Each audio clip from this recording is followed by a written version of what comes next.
Hello. How's everybody doing tonight? I know this is another one of those times where I just come out of nowhere and just want to go live and hang out with everybody. Um, I really don't have anything planned tonight other than just talking to you guys, and we might do some kind of video. I don't know. Just kind of seeing where everybody's at and what's going on tonight. I was over with Tom Hall here just a few minutes ago over in the Hall Pass. And I remembered that on my way home, I was thinking, I'm going to try to go live about 11:30 Eastern. And then I was hanging out with Tom and I was like, oh, crap, I forgot to do my StreamYard thing. So I kind of got it up late. Sorry, guys. Once again, I'm not going to take blame. It's somebody else's fault. I'll bet it's ZXL Master's fault. Or maybe Lose Cunt. I don't know. But anyway, appreciate everybody hanging out. And once again, I know there's a bunch of streams going on. I'm sorry, guys. And once again, I don't expect, if you guys got somebody else you want to hang out and got somebody else's stream going, hang out with them. You know, mine's just kind of a impromptu again. So, and I enjoy hanging out with you guys, and I don't always have a lot of content as far as that goes. So I just kind of go with the flow. Speaking of which, now Tom's wanting to come up with me. Hi, Tom. I feel like I just seen you. Hey, man. You did. Yeah, I think you're frozen. I think something's going on with your camera or something. Am I frozen? Am I there? I got you a bit in and out, kind of. Can you hear me? I hear you. You sound like the Verizon guy. You hear me, but I'm frozen, huh? Wait a minute. Hold on, let me hear. I don't know.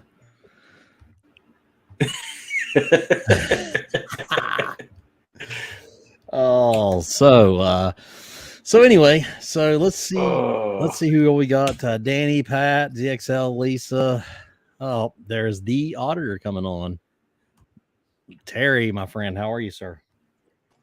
I'm doing great. How you all doing tonight? Oh, buddy, I'm doing wonderful. Blessed. Sorry, I was a little late. I was given one of those nerd type PC how to do classes. You know, how you do this on StreamYard, how do you do this on a PC. So, you know, I was kind of geeking it out there. I'm sorry. That's why I'm late. Oh, hey, that's all right, buddy. You know, we're always happy to see you. Fubar says that Tom Stogie is interfering with his connection. As big as that damn thing is, when he chooses that he wants to have a Stogie, he must look for the biggest one in the box. At least that's what it appears like. You know? So anyway, really, Terry, to be honest, all I really want to do tonight was what I'd seen Tom had been live, and I was thinking tonight that I might hello Kelly, Austin, hello, Wake Up America, how was everybody? You know, I'd seen Tom was live, and I thought, man, I haven't been live in a while, man. You know, and I just want to, these guys are, you know, they've been so good to me, and I'm so blessed to have everybody. I just wanted to kind of hang out. So hang on just a second. I just got a message from Blue Bear, and I think he's wanting to come up, so I'm gonna send him a link. Sorry, guys. So hopefully everybody out there in the chat's having a great night tonight. If not, do something, make it better. That's right. I got your back. That's right. Decisions determine your destiny, do they not, Terry? 100%. If you do the same thing today you did yesterday, guess what tomorrow is going to be like? It's going to be like today and yesterday. If you want tomorrow to be different, you better do something right damn now, because it's the only time you have to change a single thing in your future is right now. That's right, buddy. And they claim that that's a definition of insanity, is to maintain the same action expecting different results. Well, are you trying to tell them they're crazy for trying it? I would have to agree with you. If you want to do something different, you better do something different. You better do something different. Get your head out of your butt, boy. Austin says, where's Sovereign at? I don't know. Honestly, I didn't. Let me check and see if I sent it to him. I go down a list and I never really pay attention. Hey, sir, you mind if I respond to a comment Please while you're do, doing buddy. that? You know you've got the mic as much as me on my channel. What's mine's yours. Have at it. Dark Watch says Ironton Auditor sent you a with a phone number because I sent another. It hasn't gone through. I don't know why it's not going through, but I'll have to check in on that, Dark Watch. I'll have to figure that out, and I'll sure let you know. There's a phone number there. I'll give you a call. We'll figure something out. And Austin, I just sent that to him. I'd realized that I hadn't. Sometimes I go down through there and I as I'm trying to get things up, Tom's really having some technical difficulties. I don't know what's going on. You there, Are Tom? you there, Tom? Hey, is it work time? Mm, We hear you, but you kind of get the robot face going. Like, try to mute your camera, not your mic, but your camera, and you might get a little bit better Wi-Fi out of it. We'll be able to hear you. I closed a bunch of windows I had open. He says, "I enjoy your." How's that? Barry, you sound good. Okay. I enjoy your off the cuff forward commentary. Well, let me ask you a question. Was the off the cuff thing, was that a play on my community post earlier? I'm just curious. Oh, I managed to work TTU into my answer, sir. By the way. I have not reviewed him. As a matter of fact, we might do that while we're live. We may go do over there and do that right now. I want to see if we can pick. We're going to let the chat vote here in just a minute on what the best name for those devices are. I think that would be cool. Oh, TTU, Captain. Ironton PD. Yeah, congrats. Yeah, wow, big shocker, right? Do you see Blue Bear back there, sir? Oh, I'm sorry, Terry. You. Why am I even here? I mean, I'm serious. Like, Blue Bear, my brother. What's up? What do you say, Blue Bear? What's going on? Hope technical difficulties. The captain's not very technical. Damn, I didn't know this was an artist. It becomes difficult. Yeah, see, I'm not very technical, and I always do everything difficult. So let me send it to Artie. Sorry, Artie. Hey, Blue Bear, how's it going? Going good, man. How are you? Yeah, Tom's with us too, Bear. I'm doing all right. I'm also technically challenged tonight, apparently. Well, I am not technically challenged, but I am how can I put this? Just challenged? Inebriated challenged? Oh no, we don't need. We don't. You ain't gonna be like Derek and just lose sight of what's going on, are you? You got to be careful now. Drunk streaming is a lot like drunk texting. You're going to hate yourself in the morning. I'm just saying. No, I'm eating peanut butter sandwiches. I'll be good in a minute. If I can ask a question to Allied Forces, it says, Ironton, is it true that you're putting out a new S? I'm not sure what you're talking about. If you can clarify, I'll try to answer the question. A new S? If they're talking about a new Cash App, yes, it was only for the homeless, strictly set up so that if somebody wants to donate to the homeless, it goes straight to that. And I have ordered a card in that Cash App so that I can use that. And then anybody that needs to see any of it, it's electronic. It's easy to send. Everybody can see it. It's the easiest way I found to do transparency so that I don't have to have it added into mine, subtract it away, and show all the math. And, and it's just an easier way to keep track. I see my long lost brother in the chat. Who's that? K-Far. Oh, K-Far, what's going on, man? K-Far, you can come up too, buddy. Hey, K-Far. You got a way to send that to him, Bear? Yeah. Send it to K-Far, please. We're just going to have us a big old chat tonight, ain't we? My hell, Wayne, what are they going to do? Call the police? Gang chat. I think we're already here. Because we ain't going to shut down. Hey, Cap, did you see where CH and TY audits were arrested over in Ashland? I did not. I don't know who they were arrested at the Boyd County Courthouse. I believe that is in Ashland, is it not? Yeah, it is. Yeah, they were arrested there for, well, supposedly disorderly conduct. You'd have to watch the video and decide for yourself. I don't even know who that is. Audits. Are they like asshole auditors? Yeah. Yeah, I don't follow asshole auditors. Terry's the only auditor I know. And honestly, Terry, I've been thinking about this. You know what I want to tell you? I'm going to say this right here live and in color. You know, you were asking about the auditor name. You know what? I think that is wrong for you. And I'll tell you why. I don't think that does you justice. And I'll tell you what I mean by that. You know, you referred to yourself as a mechanic before. And I think the reality is you're more of a mechanic than you are an auditor, because an auditor just goes out and points out problems, and a mechanic gets in there and fixes the damn shit.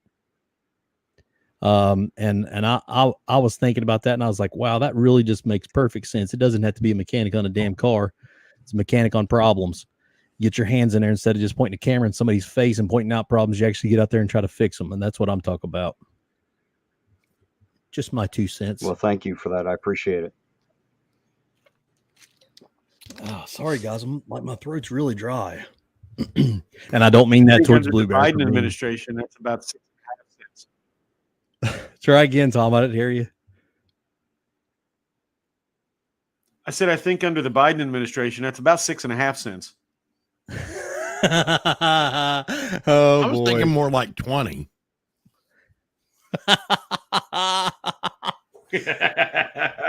Oh my gosh. Uh-oh, guys. Wait a minute. Listen, everybody get ready. Here it comes. Blue Bear After Dark.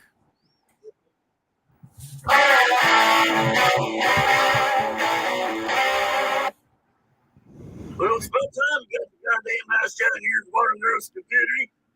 Well, we have a sponsor tonight. Wait, where's that? Oh, yeah. Plutonium 239 beer. That shit good. It makes everything radioactive, as you can see. So, we'll open the can of beer and drink it before we start the show. God. Daggone. Where'd you go, Artie? Quick. What the hell? Yeah, Fab Daddy. When I was like say a that, hit and run, wasn't it? Yeah, it was like a Kind of a hit drive-by. and run, I think.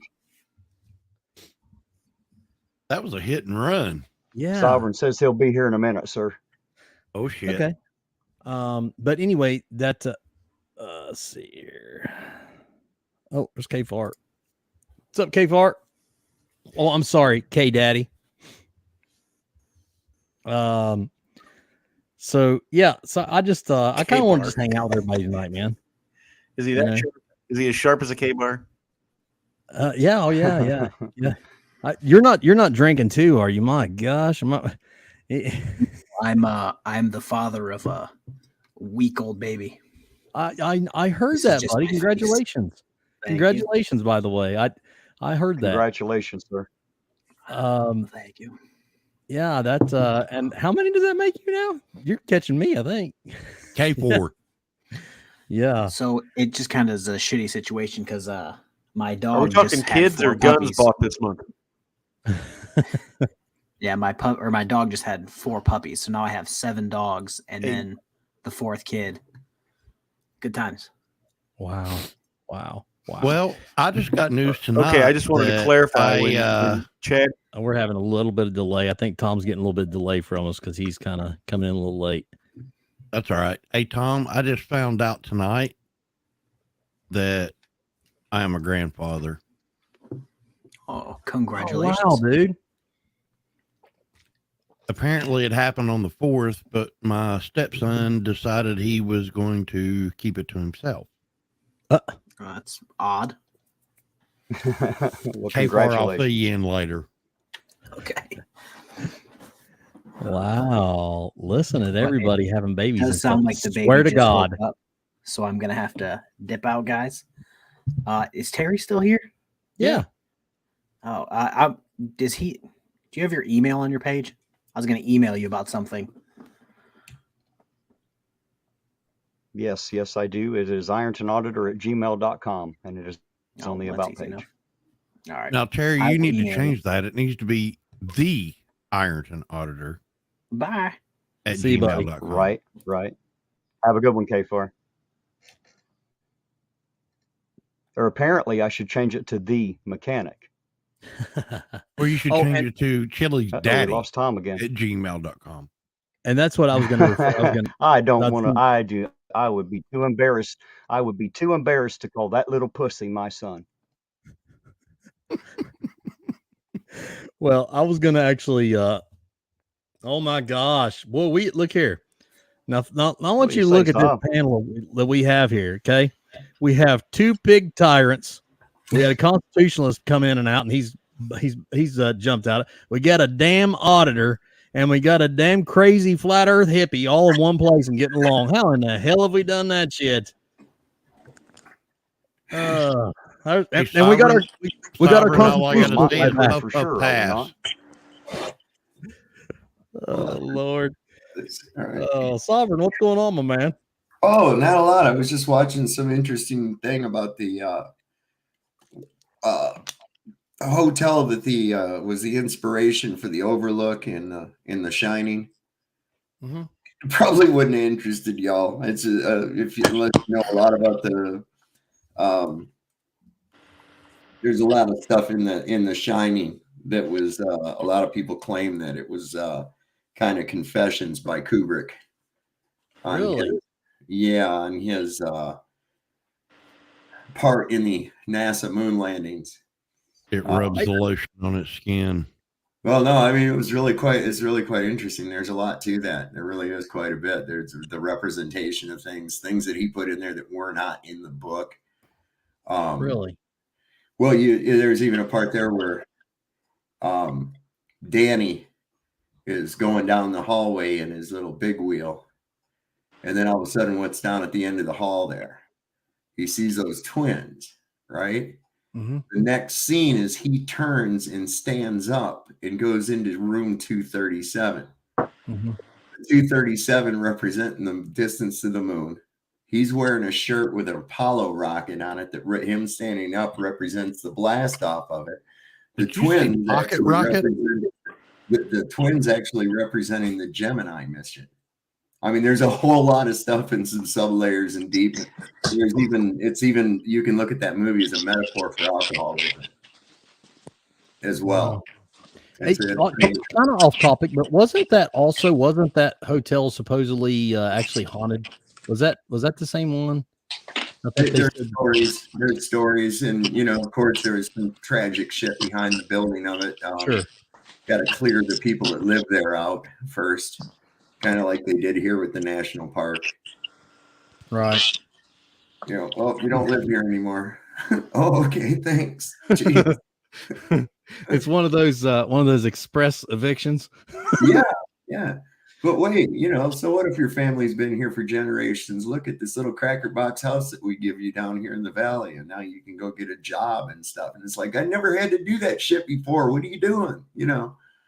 Yeah, by the way, Artie, what the hell did you do? You come up here and then you literally just give us a commercial and left. Get your ass back up here. So, Captain Chad, it was apparently my 14-year-old laptop was the problem because I switched to my phone and you're back up at speed now, buddy. Yeah, the Wi-Fi is fine. So it's the computer. Get Windstream, but it goes faster. Oh no, my Wi-Fi is fine. That's what I'm saying. I'm still on Wi-Fi. I'm just using a phone instead of the laptop. The laptop's 14 years old, guys. Sorry. Well, just for the record, I actually watched Tom. It actually has a Briggs and Stratton motor on it. He had to start that baby with a pull start earlier.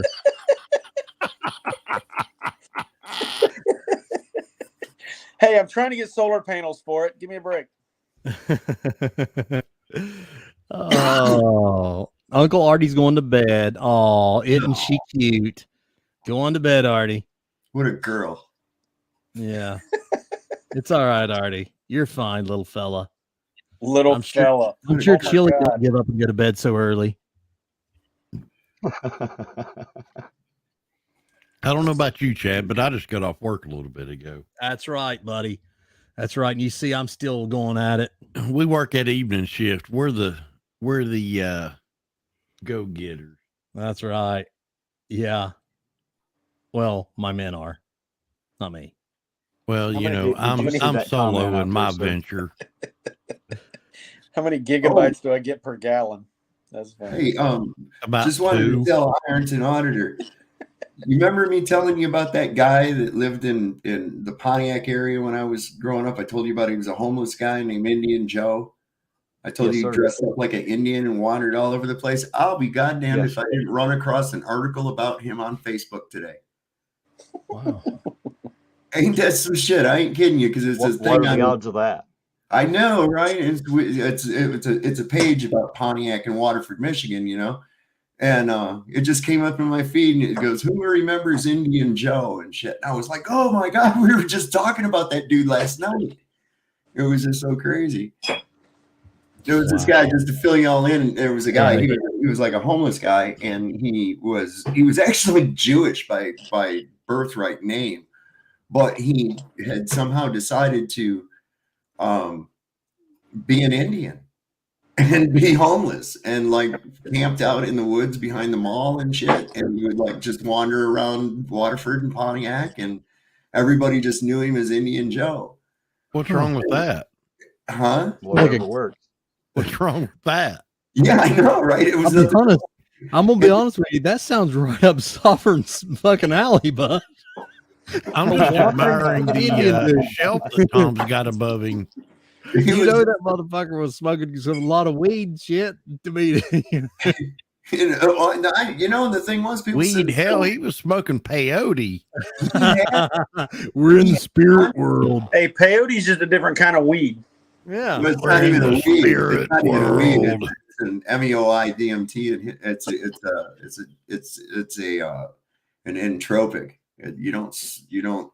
It's better if it's ingested rather than smoked. I'll tell you that, because that's right. Smoking. That's right. Sovereign, you would know. The peace pipe. You damn right, Sovereign, to know. I can promise you, if there's gonna be something, if it comes to hippie shit, or if it comes to some kind of bud question, there's the only one person I would even consider calling. I'm not playing. They're like, damn, I know I got to call Sovereign to find out about this shit, because I don't know. Chad, all I got to say is I need to go to Tom's house and visit that shelf up behind him. No shit. Oh, Tom. Talk about that shelf. I know you done your stream the other day, but talk about that. Yeah, I see some Blantons on that shelf. I need to visit that shelf. There's only 2 bottles of Blanton's here. 2? I don't have one. There's 3 versions of 16-year-old Macallan. Party at Tom's house. some 12 and 16-year-old Lagavulin Scotch. Well, let me see here. I see some Eagle Rare. Eagle Rare, yeah. I've got some of that. A store pick Sazerac I got in New Orleans. Some Horse Soldier. Tom's Foolery, which is a great Ohio bourbon, by the way, I've discovered. Well, I've got one that's called Ghost Coast that you need to try. Ghost Coast. Yes, that's not referring to California, is it? Because nothing good comes out of that damn place. Savannah. No, we only talk about America, Tom. Okay, good. Tom, it's from Savannah. Hey, this Carl Hacker is saying something that is so important to what Chad says all the time. That's right. That's right. You don't have to have a Jim Beam decanter that looks like Elvis. I was going to get it. I was challenging. Here's my so when I'm out of Jim Beam at the moment, but here's my flask for Jim Beam. There you go. See, I was just I was dicking around on my guitar, and I started playing the song, and I was just like, all of a sudden, out of nowhere, like in 20 years, I start going, last night I broke the seal on a Jim Beam decanter that looked like Elvis. And I'm sitting there going, picturing that thing in my head again and laughing my ass off. I'm like, George Jones has got the most perfect white trash music that there absolutely is. I'm picturing this dude. His wife has left him. He don't have shit. He don't even have a fucking glass. He's got a Flintstone jelly jar that he got to rinse out. Didn't he ride a tractor or something to the local bar or some shit? And his dog ran away? Yeah, lawnmower or some shit like that. A lawnmower. Wasn't even a tractor. But I mean, you don't get much white trashier than that. That's friggin' awesome. Well, I mean, can you picture that? Can you picture that pitiful ass scene? And what heart-wrenching shit, right? If he puts the FUN in dysfunction, right? 2-story house. Who could glorify divorce like George Jones, right? And then he stopped loving her today. He stopped loving her today. That is the most tragic, fucking heartbreaking song you're ever going to hear. That's a white trash ballad right there. That's just It's been voted the number one country song of all time. I don't know how many times. What is it? It's been voted the number one country song of all time many times. No. Well, see, it's got that little talking part in there, that little what they call a soliloquy. So he says, she came to see him one last time. That's the redneck seeds of rap. It is.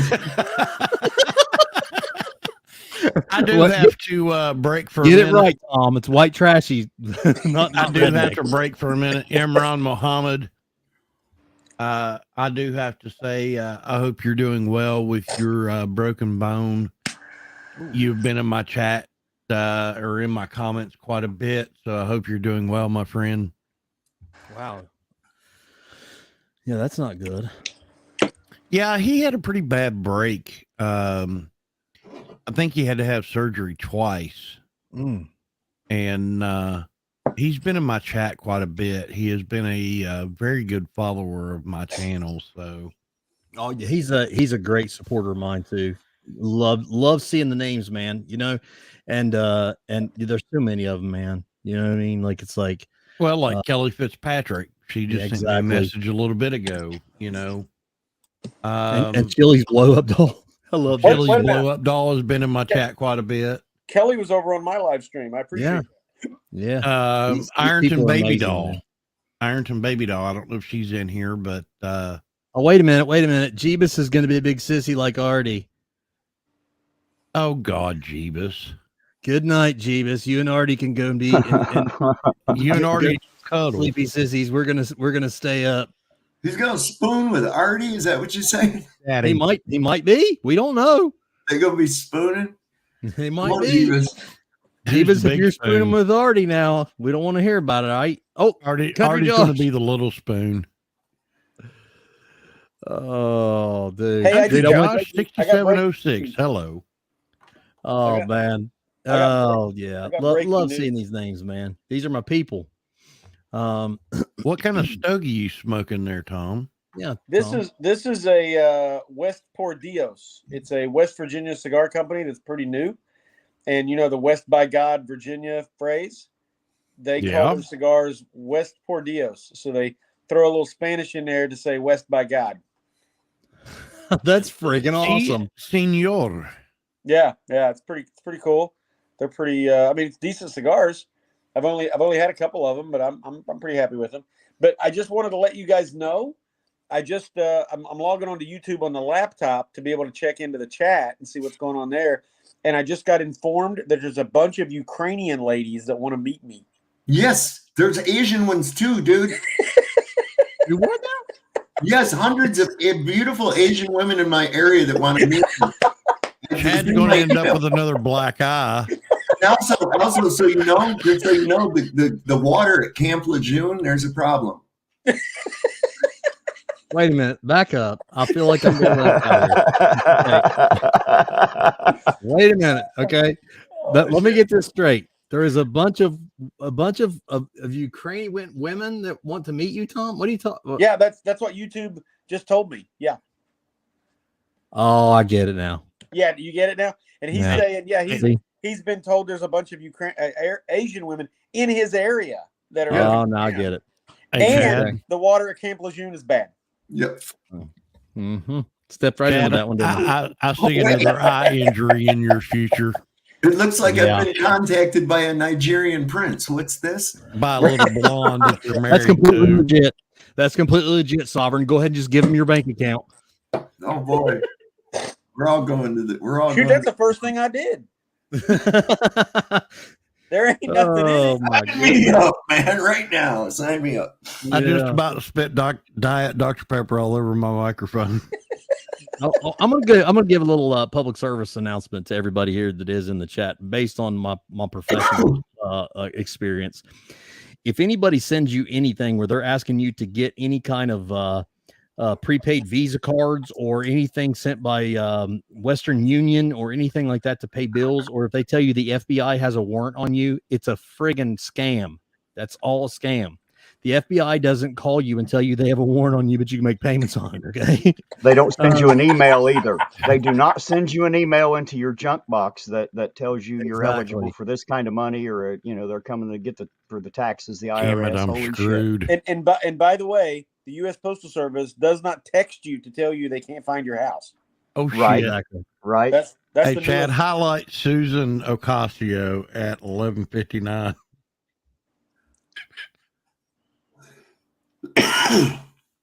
Oh my God.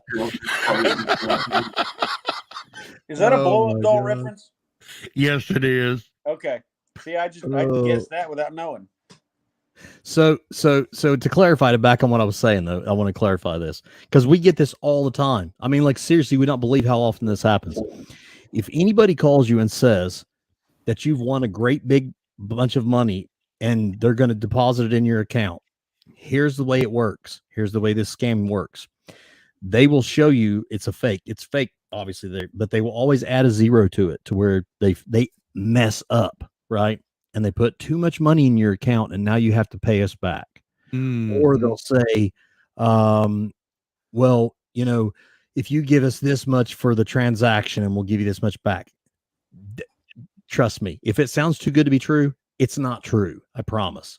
And the only reason I'm saying that from this platform is I see so many people that they're taking advantage of, at least on a weekly basis, and it's a shame because it is a lot of elderly people, and they're trustworthy, and they feel like they're trusting these people, and these people take advantage of them, and it's sad. So please, guys, please take my word for it. It's not real.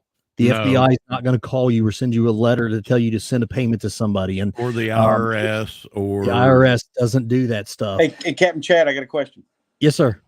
You can't pay off a warrant anyways, right? No, generally speaking, that's a service of process. Okay, unless your last name is DeCastro. Well, buddy, he's not even governed by the same rules. He's got that trifold. Remember, you can't do anything after you're trifolded. Exactly. What are you thinking, Blue Bear? Buddy, Well, you ain't been never trifolded before. You know what a trifold reminds me of? I went for the quad fold. Do you remember that guy that was on Jerry Springer? That was I think he was from West Virginia. He said, and he was the hillbilly ninja guy or whatever, and he'd always talk about shit. Yeah, Judy chopping. Well, ninja chopping. He's Judy chopping, and that's what Chili would give you a little trifold chop on you like that. Once you've done Judy chopped, you done, bud. I'd like to trifold chop his jaw.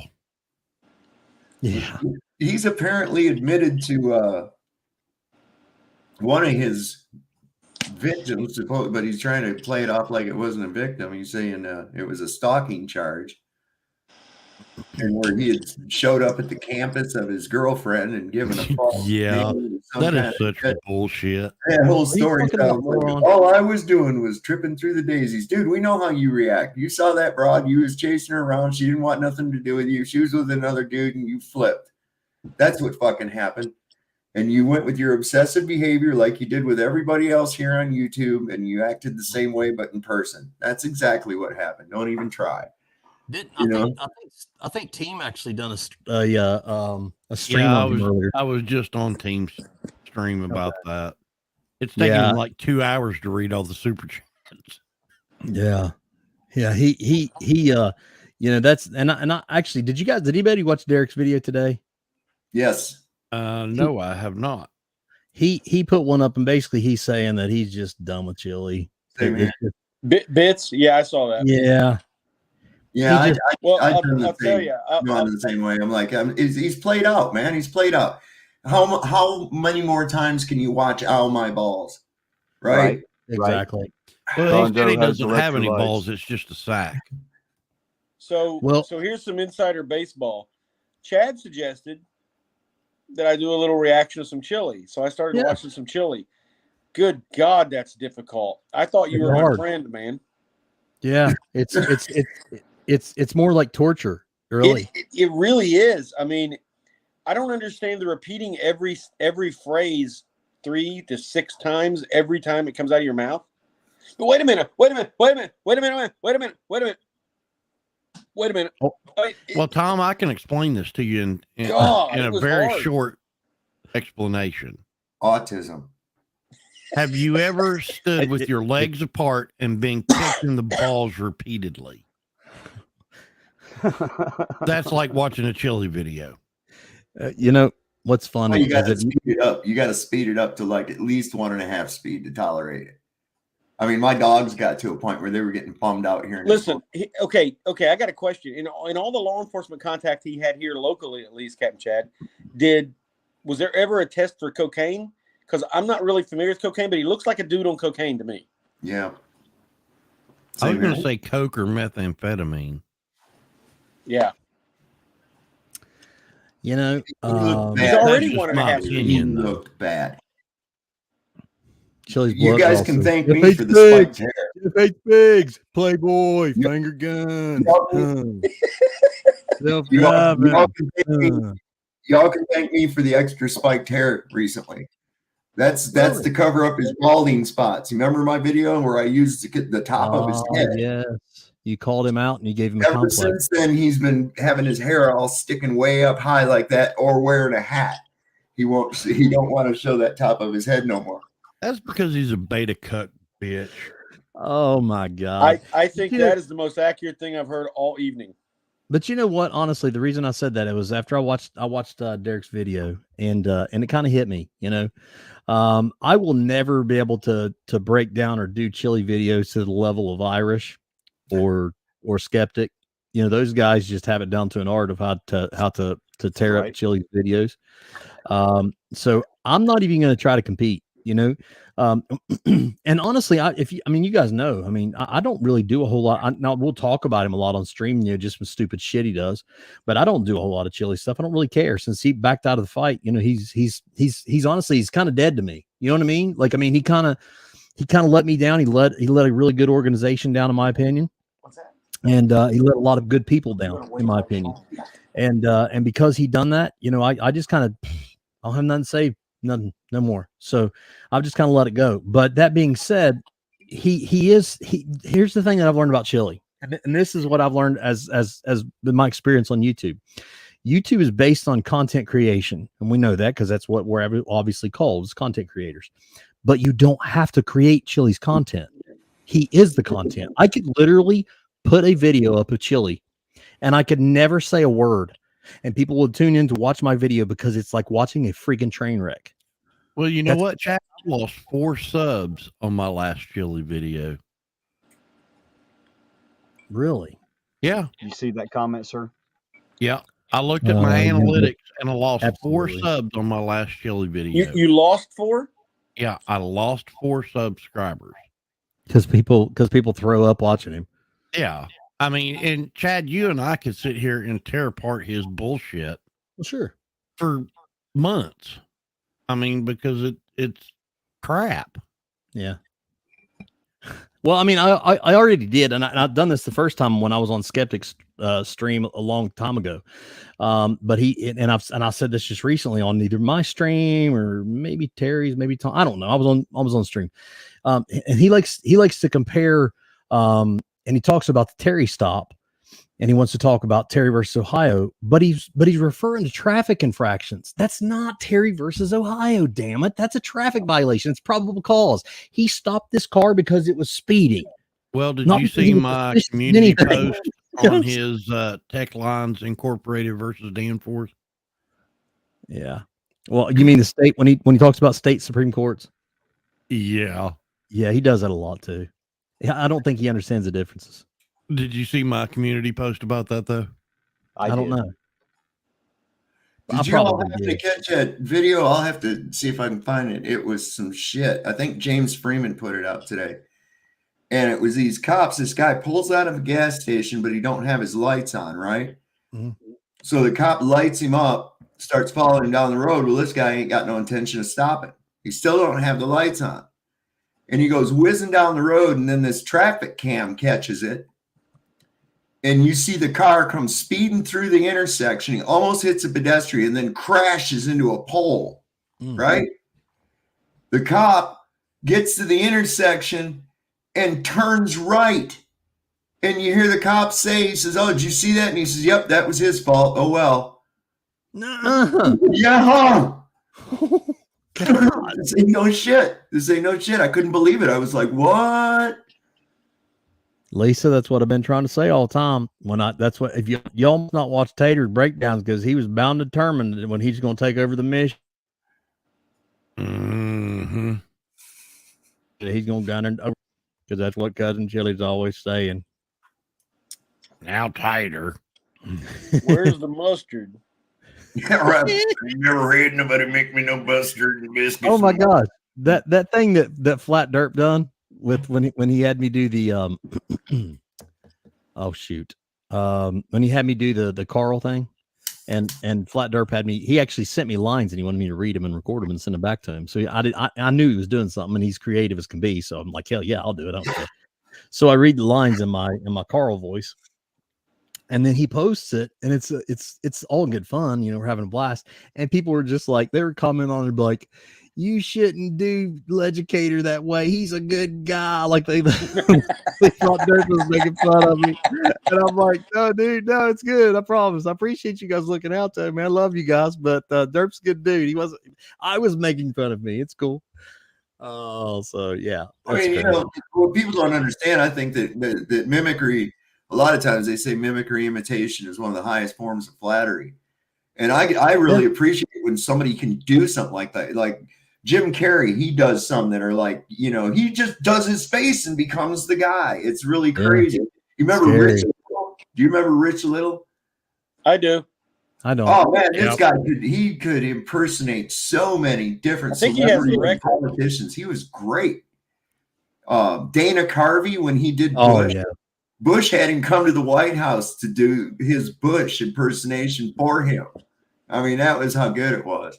Can you imagine? Can you imagine being there at the White House and literally knowing you've been making fun of trolling this guy for years, and now he's like, "Come here and do it for me." Right. I had to be like, "Oh, Mr. President, I forgot how to do it real fast." I'd be looking for black helicopters all over the fucking place. I'd be like, I know they're gonna whisk my ass up someplace. I don't want to end up. I'm never getting it out of here alive. Where's my clone? Where's my clone? They're about to fucking stop me. Oh my god! He showed up and wanted to pay for his warrant.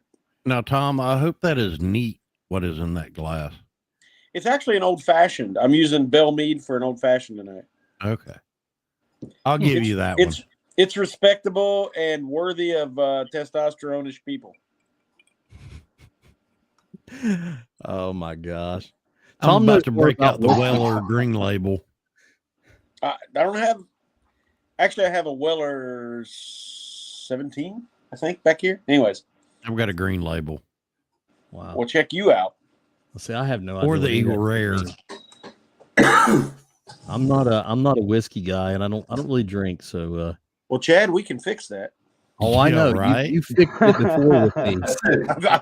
All you gotta do is start listening to some George Jones. I'm telling you, you don't drink, you will. I'm about to have some really good stuff. Full-fledged alcoholic by the end of listening to 2 George Jones albums. I can't do it. If I do it, I start crying and my dog runs away. Well, just play it backwards. The wife comes back, dog comes back, he gets sober, everything's gone. Good. Lisa I'm about to get some PBW. Pabst Blue whiskey? What the hell is that? Happy Van Winkle. Oh, I find Pappy a bit overrated. Well, it is overrated, but it's one of those things you can say, I've had that. Oh, no, I've had it. I've had it. It's how I know it's overrated. See, I've not, and I'm waiting on a bottle of it. It's supposed to be coming in here very soon. Cultivated and selected from select regions of the Kush province in Afghanistan. I bring you the Kush. I don't think that comes in liquid in a bottle, does it? No, it's a lot easier to handle that way. So let me get this straight. So now I can add to the to the resumes of my panel of misfit toys here. We not only have 2 pig tyrants, 1 crazy auditor. We have a constitutionalist whiskey alcoholic and a pothead hippie.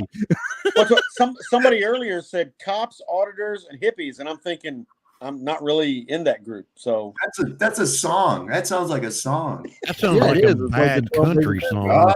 oh, I may have a guy can write us a song for that. I'll have to think about that. Oh, Oh Lord. hell, here we go.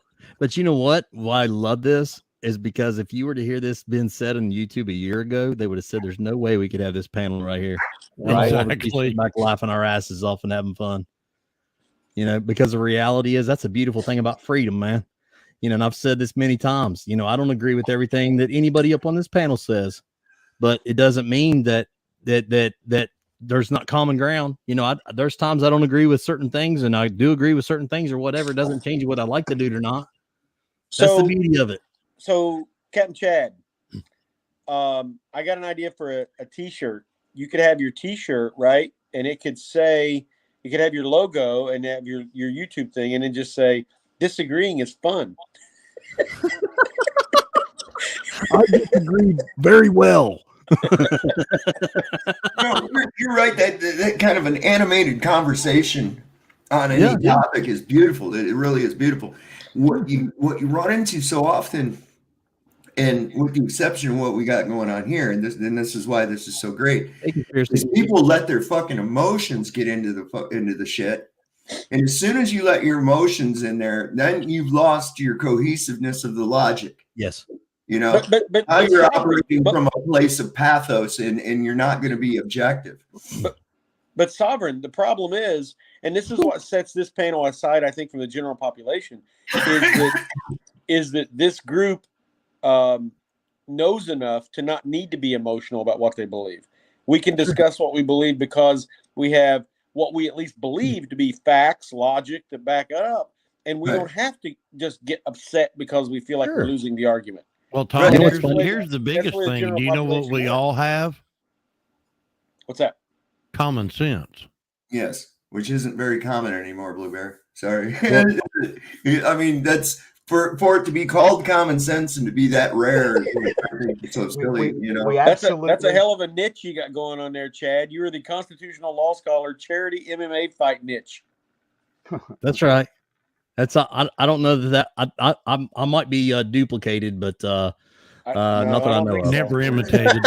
I don't think so. But you know what's funny, but Tom, never imitated.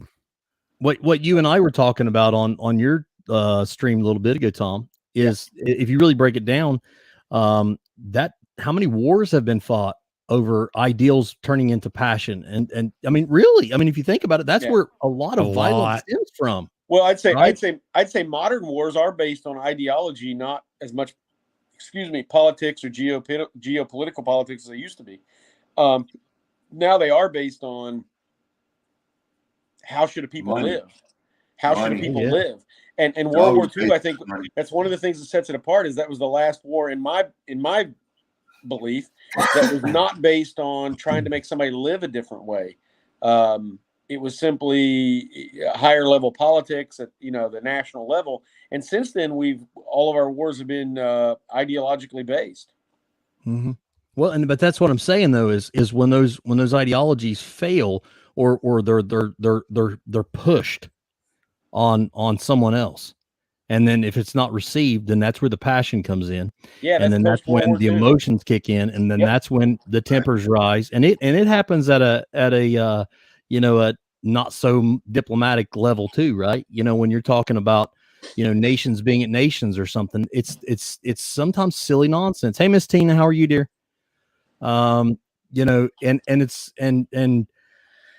and you're right, Blue Hill. It's based on propaganda. That's exactly what it is, and that's what we were trying to get at over. That's what I was going to say is when it comes down to our level, that's where we see it at. You see. Sure. Well, it's filtered down to the media by that point. When it's fundamentally planned out, and trust me, they are planned out.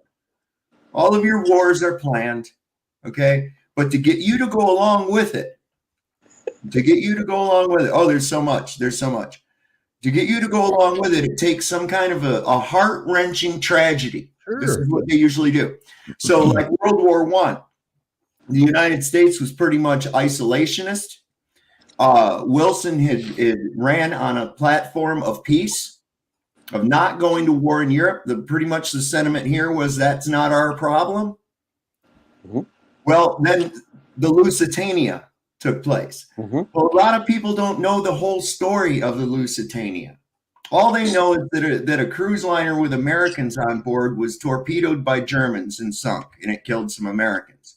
Mhm. What they don't realize is that for months and months prior to that event, the German Navy had placed ads in all major American newspapers warning against travel on the Lusitania as it was a target because it was taking arms from the United States to Great Britain.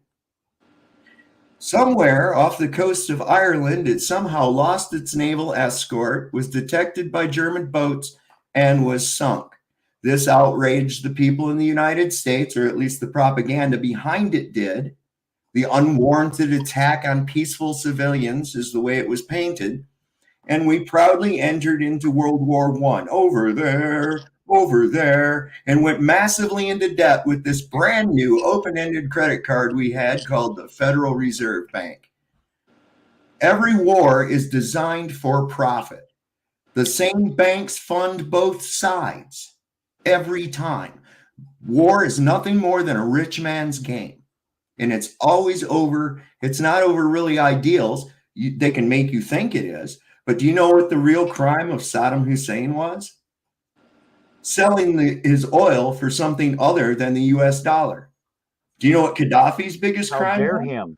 How dare What him? Gaddafi's biggest crime was? He was establishing a gold-based currency, and then would only accept, once that was done, only accept purchase of his oil in gold or gold-based currency. We can't do that. The petrodollar is dependent upon the OPEC deal. You break that, and we're going to make up a reason and kill you. So what you're describing, the way I hear it, and the way I think, is that you're still saying that wars are fought over resources. Well, in a way, it's mostly resources, money, whatever. It's not over really any kind of ideals because they don't really care. It's all just when Al Qaeda threw 2 planes into a building, that was ideals. Well, okay, so there again, we have to first establish that Al Qaeda threw 2 planes into buildings. We're going off of a premise that that was a narrative that was given to us. That was the narrative that was given to us, and upon further examination of the events, we find out that that wasn't really the case at all. And who was Al Qaeda to begin with? Al Qaeda was our baby. Okay, Al Qaeda was not Al Qaeda. No, Al Qaeda was previously the Mujahideen that fought in Afghanistan. Right. Once they were disbanded, they were kept on a list, the list, Al Qaeda. That's what the word means, and they were like on call. They were actually working for the United States intelligence when they were doing any of this kind of shit. In fact, a bunch of these guys, when they'd get caught, there were several times they found out that they were actually British officers. This is sad. This is not new shit, man. This has been known for a long time. They bury that stuff, but if you look into it, so what was the real reason? I'm not even debating the specific facts you're saying. It's the conclusions that I see entirely differently. It's always money. It's always money, and it's not necessarily always money itself. It's not necessarily the resource itself because our dollar is based off of the petrodollar. Okay, that is through the OPEC oil nations. So explain to me how that is different than a war fought in 800 BC. Well, I don't know that there was a war fought in 800 BC. Of course there was. There's humans What war? involved. What war was fought in 800 BC, and how do we know this? I can guarantee it was over some taking somebody else's shit. Every time. So what you're explaining is an extremely complicated version of the same shit. Well, yeah, kind of, but it gets a little worse because they like to call it globalism. It's only worse than the scale. It's humans being humans. Have you ever heard of General Smedley Butler? Does anybody know who that guy is? Of course, I lived on Butler Base on Okinawa for 3 years. All right. Yeah. So did you ever read his book called War is a Racket? No, I did not. Oh, very interesting because he compares himself to even more masterful than Al Capone in his role. He said Al Capone controlled the city. My job was to keep control of nations. And in the same manner, his whole job was to protect corporate interests overseas. Do you think Vietnam was really over communism, or do you think it was over the nationalization of its resources? According to which person you ask. Well, it was over the nationalization of its resources, of course. Unless you ask someone that's based on the ideology. I mean, well, it's what it's always over. I mean, you look at they wanted to nationalize the oil in Iran, and that's what the whole Islamic Revolution. That was an overthrow of Western control in their own in their country. Well, listen. Here's the problem as a historian that I see with your analysis. Mm-hmm. You are breaking down motivations of millions of people into one motivation. Well, you're never one. You're under the misconception that these bankers, who are the ones who profit from the wars, actually have some kind of a national allegiance. They don't. And I hear you that you are assuming they pull the puppet strings to begin with. I think they come in. No, they're just profiteers. They just come in and Lady Rothschild. Listen, Lady Rothschild said of her 5 sons. Let me finish this part. Let me finish this part. Here's what I'm saying. I'm not saying you're wrong on facts. I'm not debating any facts whatsoever. What I'm saying is the way you analyze is extremely singular. And it's never singular. Like, for instance, Civil War. Was it about slavery? Yeah. No. Well, yeah, it was. Well, okay, that's one of the many elements. Yeah, it was over the federalization. It was about a white guy not wanting somebody being. It was about a white trashy guy not wanting someone being above him. No, that's not what it was. That wasn't it at all. It was over federalization of the United States government, which was a dictatorial act committed by Lincoln. That's what it was. And you can find a few people that would agree, and you'd find a bunch of people that wouldn't agree. I can show you newspaper articles of the day that would agree. You're just being extremely singular in your interpretation. No. Never that easy. I understand. You're under the impression that these people. I'm not under an impression. Okay, well, let me just kind of break it down for you. This was the whole plan of the Rothschild family in the first place. Are you talking about David Lee Roth? And some didn't. No, different Roth. Listen, he told his sons, each one of his 5 sons, he said, "You're going to open a bank in London. You're going to open a bank in Paris. You're going to open a bank in Austria. You're going to open a bank here. Now, this way, when there's a transfer of funds, all you have to do is sign for it. There is no possible way anybody's robbed. So we're doing this like this through a family. Okay, now through that and through the fractional reserve bookkeeping method, they were able to turn paper into gold. All right. Now, listen, guys, I have a new idea. The most profitable way to make money was to fund wars. So, for instance, during the war between Napoleon and Britain, did you know that it was the Rothschild Bank of France funded one side, and the Rothschild Bank of London funded the other side? So who was making the money? Right. And I'm not debating any of that. Their advantage. So the mother of these 5 boys who put these banks out internationally even was quoted as saying, if my sons did not want war, there would not be any war. That's the whole point of it. There is a lot of money in war. You're not important. You can make people say, hey, you're going to war for this and freedom and democracy. Or look at these people are doing reprehensible shit. It's always reprehensible shit to the babies and women, too. Every time. Look back. Any fucking war. They're using them for bayonet practice, whatever. They're always saying this bullshit. But the reality of it behind that, I mean, where are the weapons of mass destruction? Right here. Yeah. Right there. I mean, what did we really accomplish in Iraq other than overthrowing that government and placing in a puppet regime that we can control? Okay. Same thing in Libya. That's what they were trying to do. That's what they had in Iran until the Islamic Revolution. That Islamic Revolution threw out all the Western influence, and that's why all of a sudden they're our enemy. They've never attacked anybody, over like 200 something years. They've never attacked anybody, but for some reason, we're always focused and worried about them. Why? Why do you think that is? Because their resistance to Western influence is dangerous. Good night, Kelly. You sleep well. Hey, real fast, I got a challenge. Okay, so you guys know how like they do like those those challenge videos or whatever, like some of these guys will do like these fishing challenge videos or whatever. They basically you have to take one lure and you have to go try to catch so many bass or whatever, right? You're going to do the jock sock challenge. No, it's even better than that. So here's what we're going to do, Blue Bear. When we retire, we're going to have a sovereign challenge, and we're all going to go to Sovereign's house. So we're going to smoke that shit he's got. And we're going to see if we can have one of these conversations with him. And we're all going, fuck yeah, I get it now. Shit, I'm going to be asleep on the floor, waking up wanting My pizza. point on that was, even though the one bank was in France, and it was the French National Bank, right? And even though the other bank was in London, and it was the Bank of London, they were still run by the same family. So where was the allegiance? The allegiance was not to either side. The allegiance was to the bank. And so it was profitable.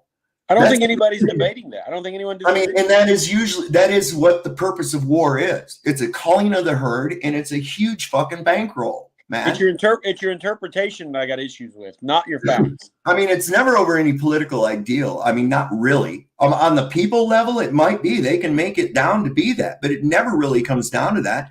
What was it in South Vietnam that we really cared about? Was it really the fact that we cared that those people weren't communist? Not at all. Why would we give a shit whether or not their country was communist? Well, then why did we care? Because if you study Marxist ideology, it says the domino effect. What?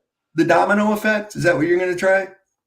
I'm not going to try it. No, I don't mean to put it that way. I don't mean to put it that way. I'm going to tell you what Marxism says. Mm-hmm.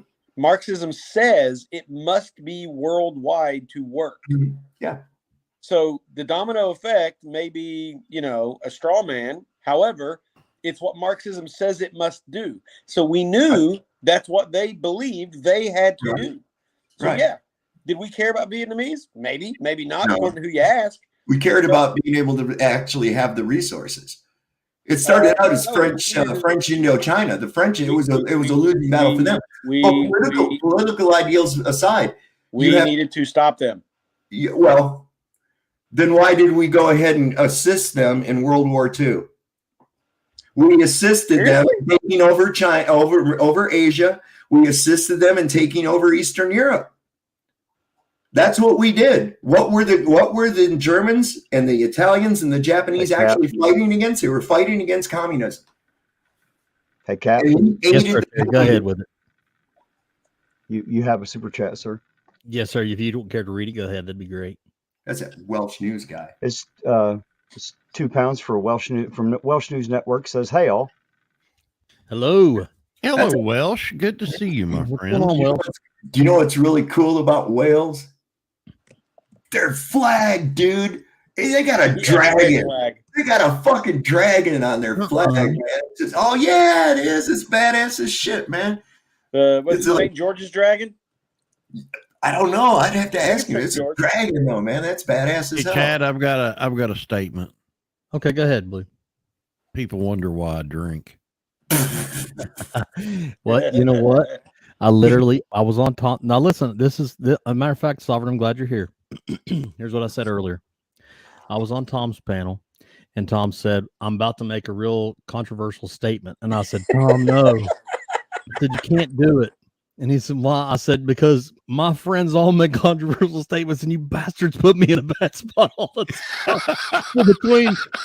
between Tom and Sovereign and Terry, I'm sitting there going, listen, I don't know, guys." Oh my gosh. Can I tell them just like in 3 seconds what I said? Sure. Yeah. I'm going to give you the summary, 2, right? 1. Good job. Are we going on one or going? Everybody taking notes. I hope everybody's taking notes. STEM education needs to be on the back burner. Reading, basic math, and history need to be on the front. Absolutely. I can agree with that. I don't think any political view or anything can argue. I mean, well, yeah, they can, because the Democrats now. Well, I'm sorry, did I say the D word? The leftists, extreme leftists, they seem to find an argument in anything. I think it kind of goes back to what you guys were talking about earlier about when emotions get involved. Is that fair? Mm-hmm. It seems like everything nowadays from the far left is based on how you make me feel. And I can't stand that, because your feelings, your interpretation of something is not my fault. Fact is still fact. Whether you like it or whether you don't, doesn't change whether the sky's blue or whatever. I mean, if the grass is green, it's green. Just because you don't like it doesn't change it. So I had a book, and I've got it in storage somewhere. I still own this book, but it was like, I can't remember exactly, but it was like 100 books that any conservative should read. I don't remember shit about the book except the preface, the introduction. And it said, and I found this so amazing to understand, the kernel of thought that resides in a conservative's brain versus a liberal brain, right? And I don't even necessarily mean politics specifically. The kernel of truth that resides in a conservative brain is, what is the world and how can I react to it? Whereas the liberal brain is, what is the world and how can I change it? So the conservative brain still wants to change things for the better, but it's a whole different angle of thinking. It's one is, I want to observe the world and its truth, and then figure out systems and behaviors and politics and whatever that match the way the world truly is. Whereas a liberal wants to imagine, and I'm paraphrasing, wants to imagine shit that ain't ever happened before, and we're going to try to create that.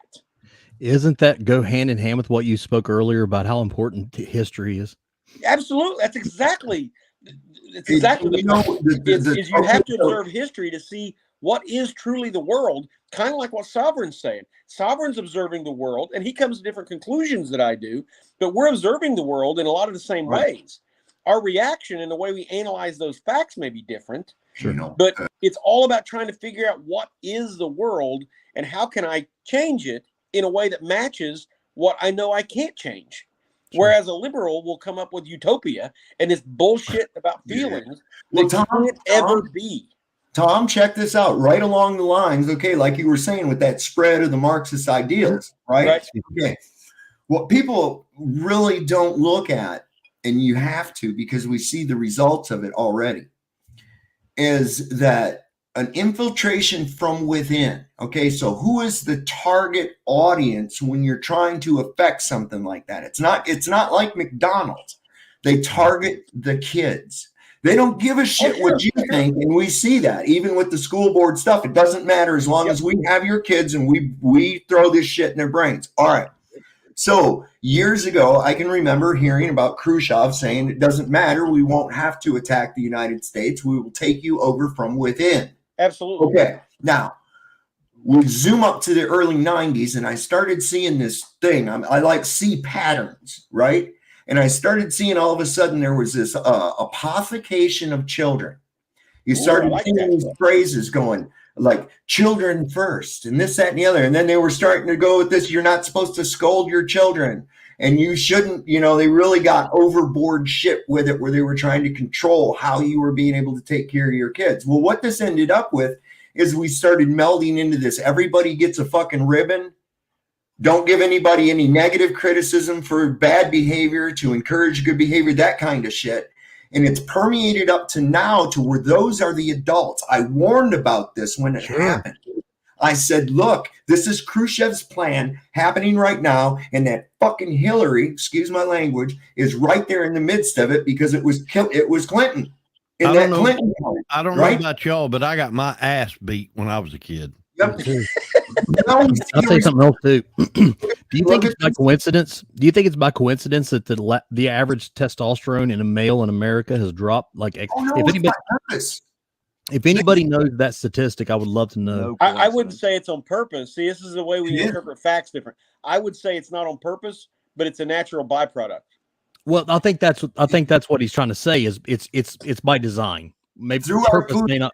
Chad, it is by design. I can tell that for a fact. Okay, the eugenicist Kellogg, the guy that came up with the cornflakes, the whole idea of that was that cornflakes actually lower the sex drive and the testosterone and sperm count of men.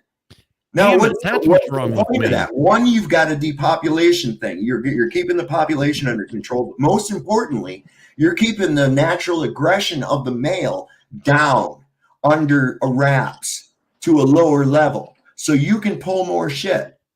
Now, we can give them that release through the bread and circuses we provide, like football and other gladiatorial sports and things like that. What is the quote, Tom? Right And I've heard you time. quote it before when he says, was it Thomas Jefferson?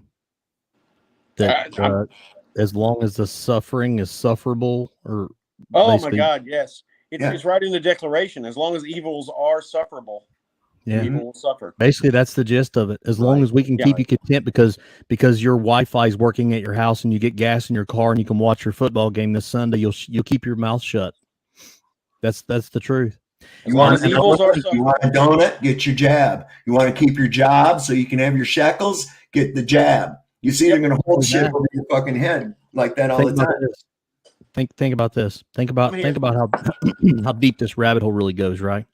If you really think about in a society, and it says, okay, well, as long as we keep them quiet and keep them happy, they'll just keep their mouth shut, right? And that goes in all forms of everything that we exist in.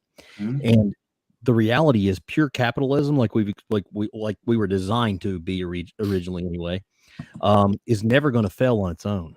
Well, because free freedom's market. beautiful. Free market, But- Chad. Capitalism's kind of bad. Free market. That's the thing right there. Well, now I'm literally, I guess I am referring to free market, but by the term capitalism, that's what I mean, I guess. But Check obviously, out that comment, sir. I'm sorry, Terry. I was just telling you to check out that comment while you're explaining your point. Check out that comment. Notably there, I'll pass what Americans call liberals or left, Western Europeans call right wing.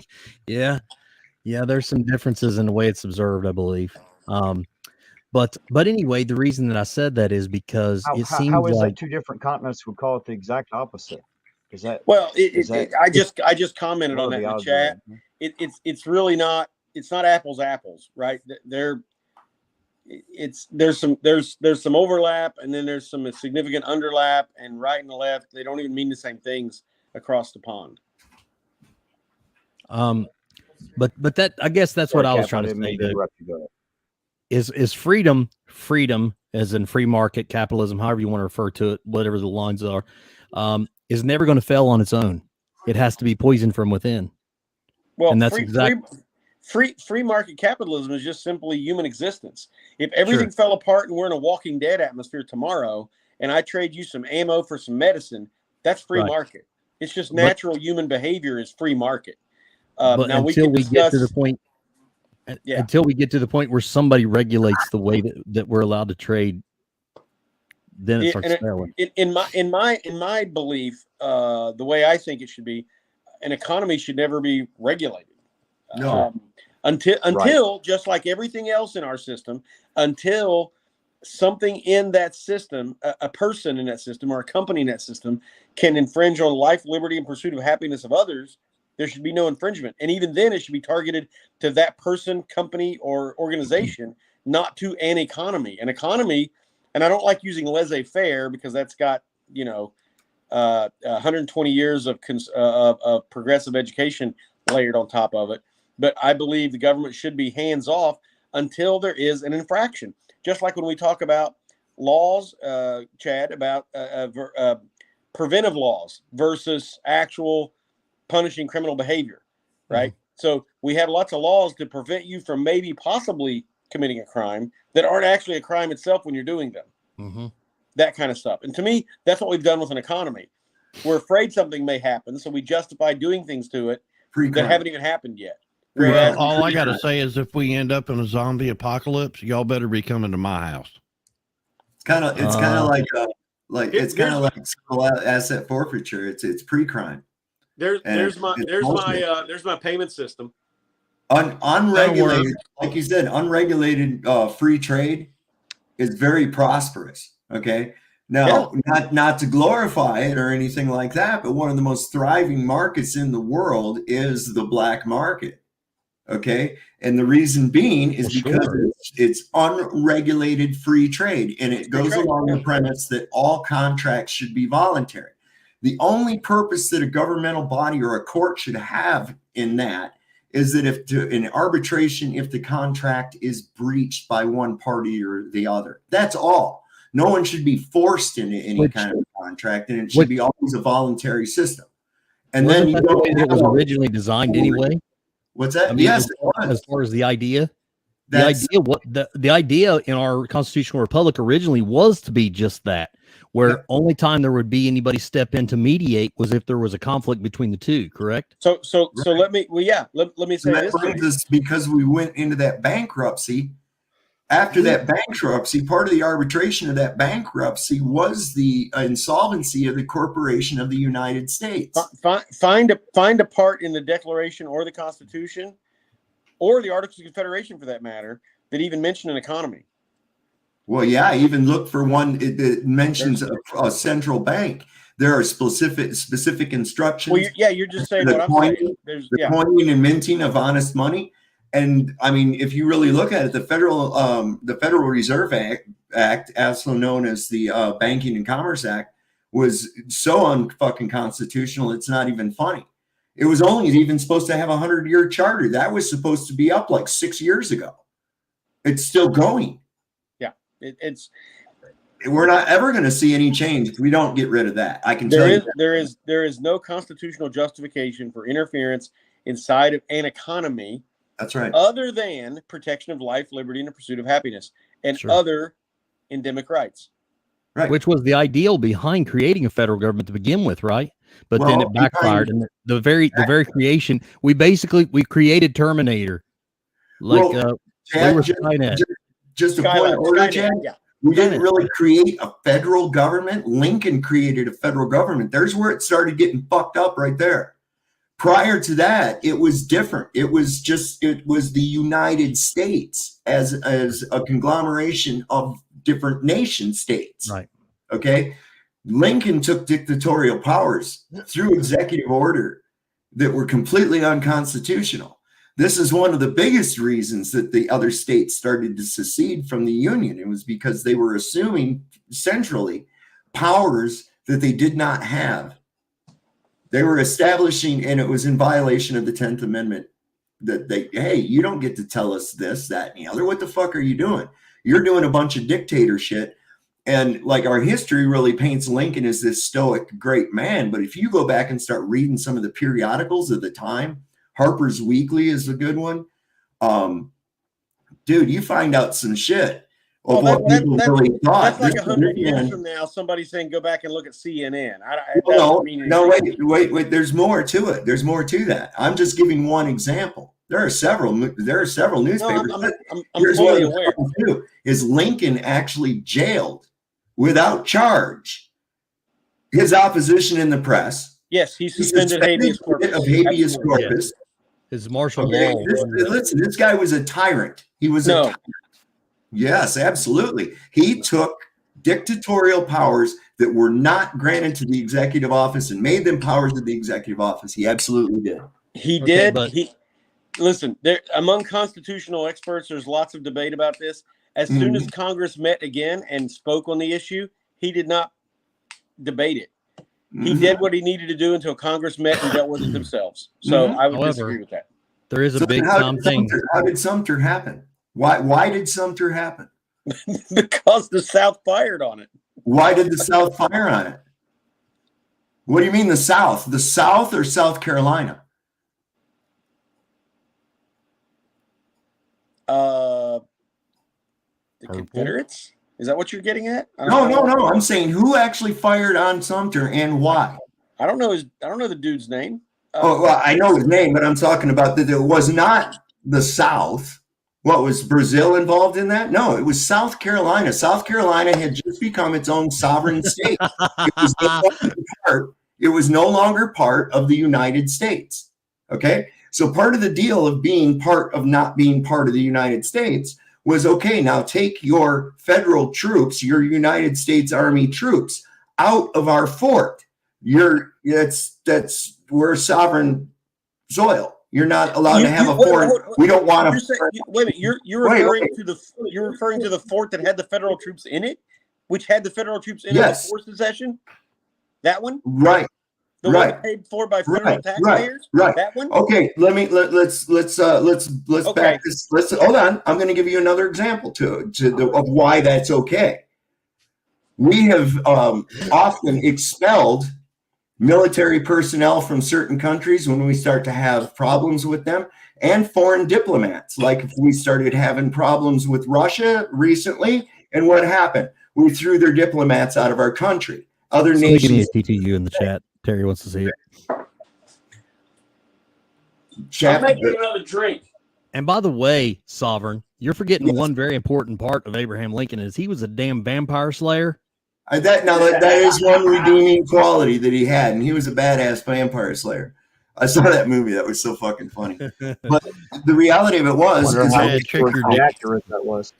There were foreign troops on South Carolina soil. Look at it as a trespasser. Look at it like trespassing. You've been asked to leave. They agreed to leave. When the ship that was supposed to evacuate them arrived, it was not to evacuate them. It reinforced the fort. That was seen as an act of aggression by the United States against South Carolina. And so they fired on it. Incidentally, the guy's name was Edmund Ruffin. He was also credited with being the guy that fired the very last shot of the Civil War, because he shot himself and said he would rather be dead than to live under Yankee tyranny. So why the fuck are you blaming Lincoln when we know the dude that did it? Well, wait a second. It was justified. That was foreign troops trespassing. That was a joke. That was a joke. I think do that one too. Real fast, I want to touch base. Did anybody see that Lisa's talking about the active shooter calls? Active shooter calls where? Terry, are you familiar with this? No, I have no idea what she's talking about. In Barbersville, that was in Cabell County. That was actually shit. What? It was actually in Huntington. There was a threat of an active shooter at Huntington High School, I believe. And we were told Barbersville today, Chad. Well, it ended up being all of Cabell County that was put on lockdown because of it.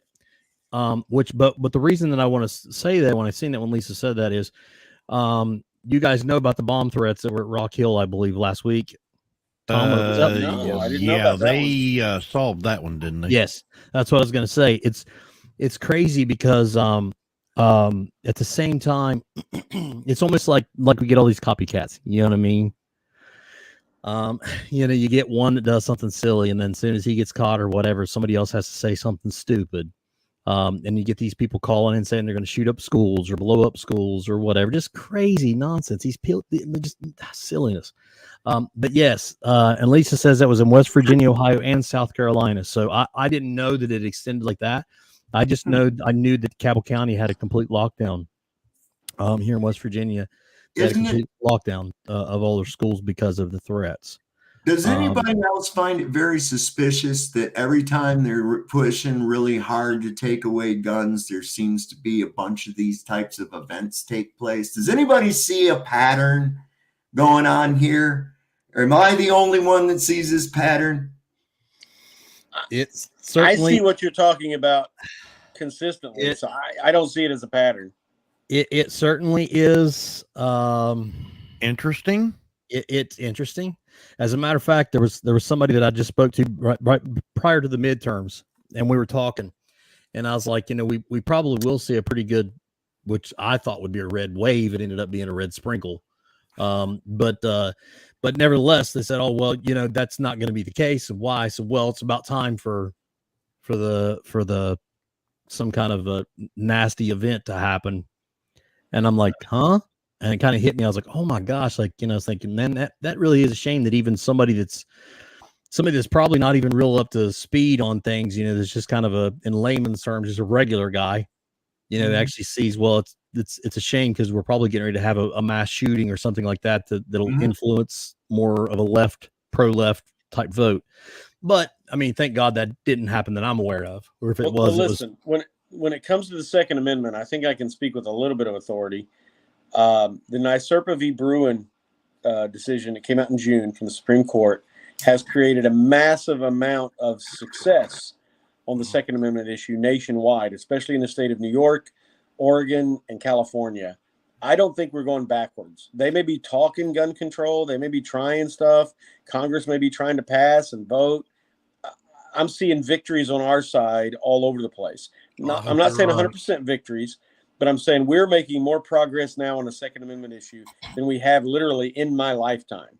So there may shouldn't be even talk be a and there may Second be Amendment issue. politics. That's the worst part. What's I that? agree. What's that? I said there shouldn't even be a Second Amendment issue. That's the entire point of this Well, whole of insanity. course There there's going to shouldn't be a even Second be an Amendment issue issue. with That's the why Second the Second Amendment. Amendment exists, because they knew there would be an issue. Of course That's there's going to be an perfect. issue. Actually, that's a really clever way to say that, Tom. That's the whole Yeah, point. that makes perfect is. sense to me. I'll agree with that. That makes perfect sense to me, because the That's reason why. that we have a Second Amendment is Because they knew there would be there's issues. going to be a conflict over it. Hey, guess what? First Amendment. Guess what? Love Search and seizure. Guess what? They knew the things, except for the Third Amendment, which is a favorite of this group, I've heard. Except for those, they've all been predictable problems. Well, you know, we always think of these guys as these white-haired stoic men. You got to really look at this shit, man. These guys were pretty much just barely not teenagers. Who are you talking about? I'm talking you mean The founders. I'm talking about the people framers. who wrote our Talking about shit framers. out, you know? I'm talking about, I think John Adams was like fucking 19 years old yeah, babies. at the time. That's a So decade. you got to look at that. But I was wondering, do you guys know what the Hegelian dialectic is? Heard of it. I can't really talk about it with education. Okay, what it is basically is this: it's problem, reaction, solution. Okay, so I want you to be in favor of something. Okay, so what I do is I create a problem that I know you'll react to. Okay, for instance, a mass shooting. The people freak out and go, "Oh my God, do something! You have to do something." Well, you already have the solution there. Oh, well, we're working on this here, right here. We're going to pass this legislation or that and the other, and that'll take care of that problem right there. They do this to us continuously. Now, another thing you got to look at when they're trying to make you sway your opinion through media stories and things too. Not saying that there isn't an increase, but you have to be careful. Is there really an increase? We know that they try to exacerbate the definition of a mass shooting, so that now that if it's any more than like 3 people or 2 people involved, it's a mass shooting. So that makes it sound worse. People hear mass shooting, that word automatically brings up ideas of Columbine, and it could be just something as simple as a couple of gangbangers trying to kill each other. There's specific definitions to these phrases, right? I don't think Tom likes my pro 2A. Oh, stance. wait a minute. Suppose You guys there's read this comment. Hey, read this comment. I don't think. bill proposed to take guns. Name it. Which bill? Does anybody know who this guy is? Are you guys? Is this a friend? Nah, he's been. No, I've never heard of him. He's been on the channel a few times. I'm not really sure. Dude, You'll be happy. You'll be happy for those gun stroking liars. You'll be happy for us gun stroking liars when they come to put something on your fucking neck, buddy. I guarantee you. No, I don't think so. He'll bow and lick some boots. Oh, most likely. May your chains rest lightly. May you lick the hands that feed you, and may posterity forget that you are our countrymen. Listen, I don't say this about every anti-gunner. I wouldn't, and I know lots of them. I deal with lots of them. However, the way he has phrased this tells me that he is just envious of those of us that do have testosterone. Well, probably. But This is one of the most pathetic comments I've maybe ever read. So I tell you what, Mr. Tom Robertson, I hope your family feels really safe around you, because you aren't going to do shit to help them if they need it. Yeah, that's really fucking pathetic, man. That's really pathetic. So much for maturity and mature discussion, right? What a pathetic fucking moron. That's what you really think. Don't hold back. Tell me how you really feel, Tom. I want y'all to listen to this quote and tell me if this ain't badass as hell. This fits right with this guy. If ye love wealth better than liberty, the tranquility of servitude better than the animated contest of freedom, go home from us in peace. We ask not your camaraderie. God damn it. We ask not your counsel or arms. Crouch down and lick the hands which feed you. May your chains set lightly upon you, and may posterity forget that you are our countrymen. Why do you think I said he would lick some boots? Yep. I got it out of that. Yeah. Sam Adams said that and then cracked a fucking keg open. That was I don't think that was Sam Adams. Yeah. Quote of Sam Adams. Oh, by the way, John Adams was 41 years old in 1776, not 19. One of the guys was like 19. No. There. Alexander Hamilton was 19 during the Revolution. None of our Declaration of Independence signers were young men. They were all middle-aged men. The Declaration. Okay. Now, those that fought in the Revolution and eventually took part in the Constitutional Convention, they were young during the Revolution. But we didn't have any 19-year-olds at the Declaration or the Constitutional Convention. Okay, all right. We had they fought for us. They a lot of 19-year-old men died though. Oh yeah, absolutely. Oh my God! I've seen that on social media a lot just in the last week. Isn't that terrible? John Adams was 19, and I'm like, no, he wasn't. Yeah, he was 41 years old. Okay. What is this? These active shooters? I'm curious. What I was going to say on those active misinterpretation. I keep seeing this misinterpretation of the Second Amendment. I really don't see how it's ever misinterpreted. It's pretty clear. Here's my thing, guys. And I'm going to say this. I'm going to say this clearly.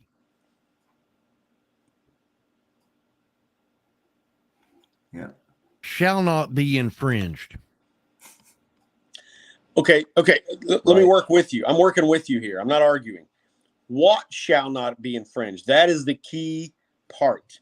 What shall not be infringed? Nothing. Well, in my opinion, the right of the people to keep and bear arms shall not be infringed. That is the important in any way, shape, or form, no matter what legislation it is.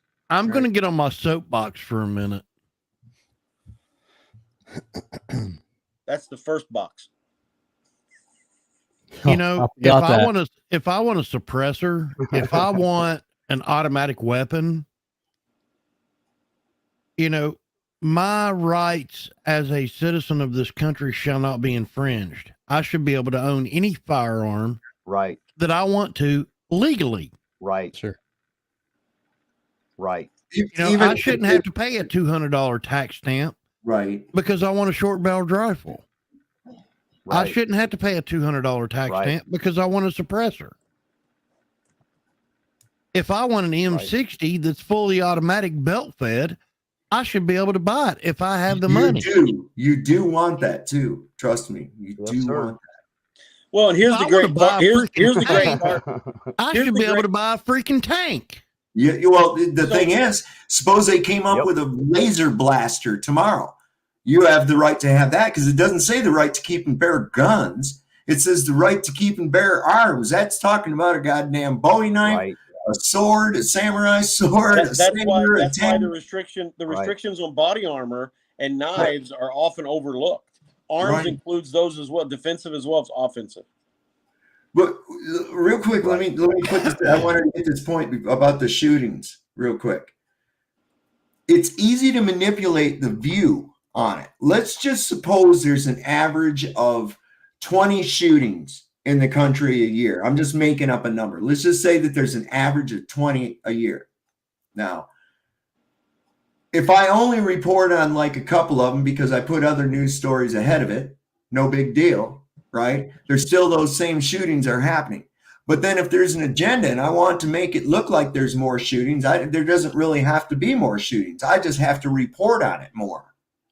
That gives the impression that there's more, you see? Whereas it really wasn't an increase. And you start running into that shit when you look at these numbers and statistics that they try to run in front of you. You're like, well, wait a minute, where's the increase?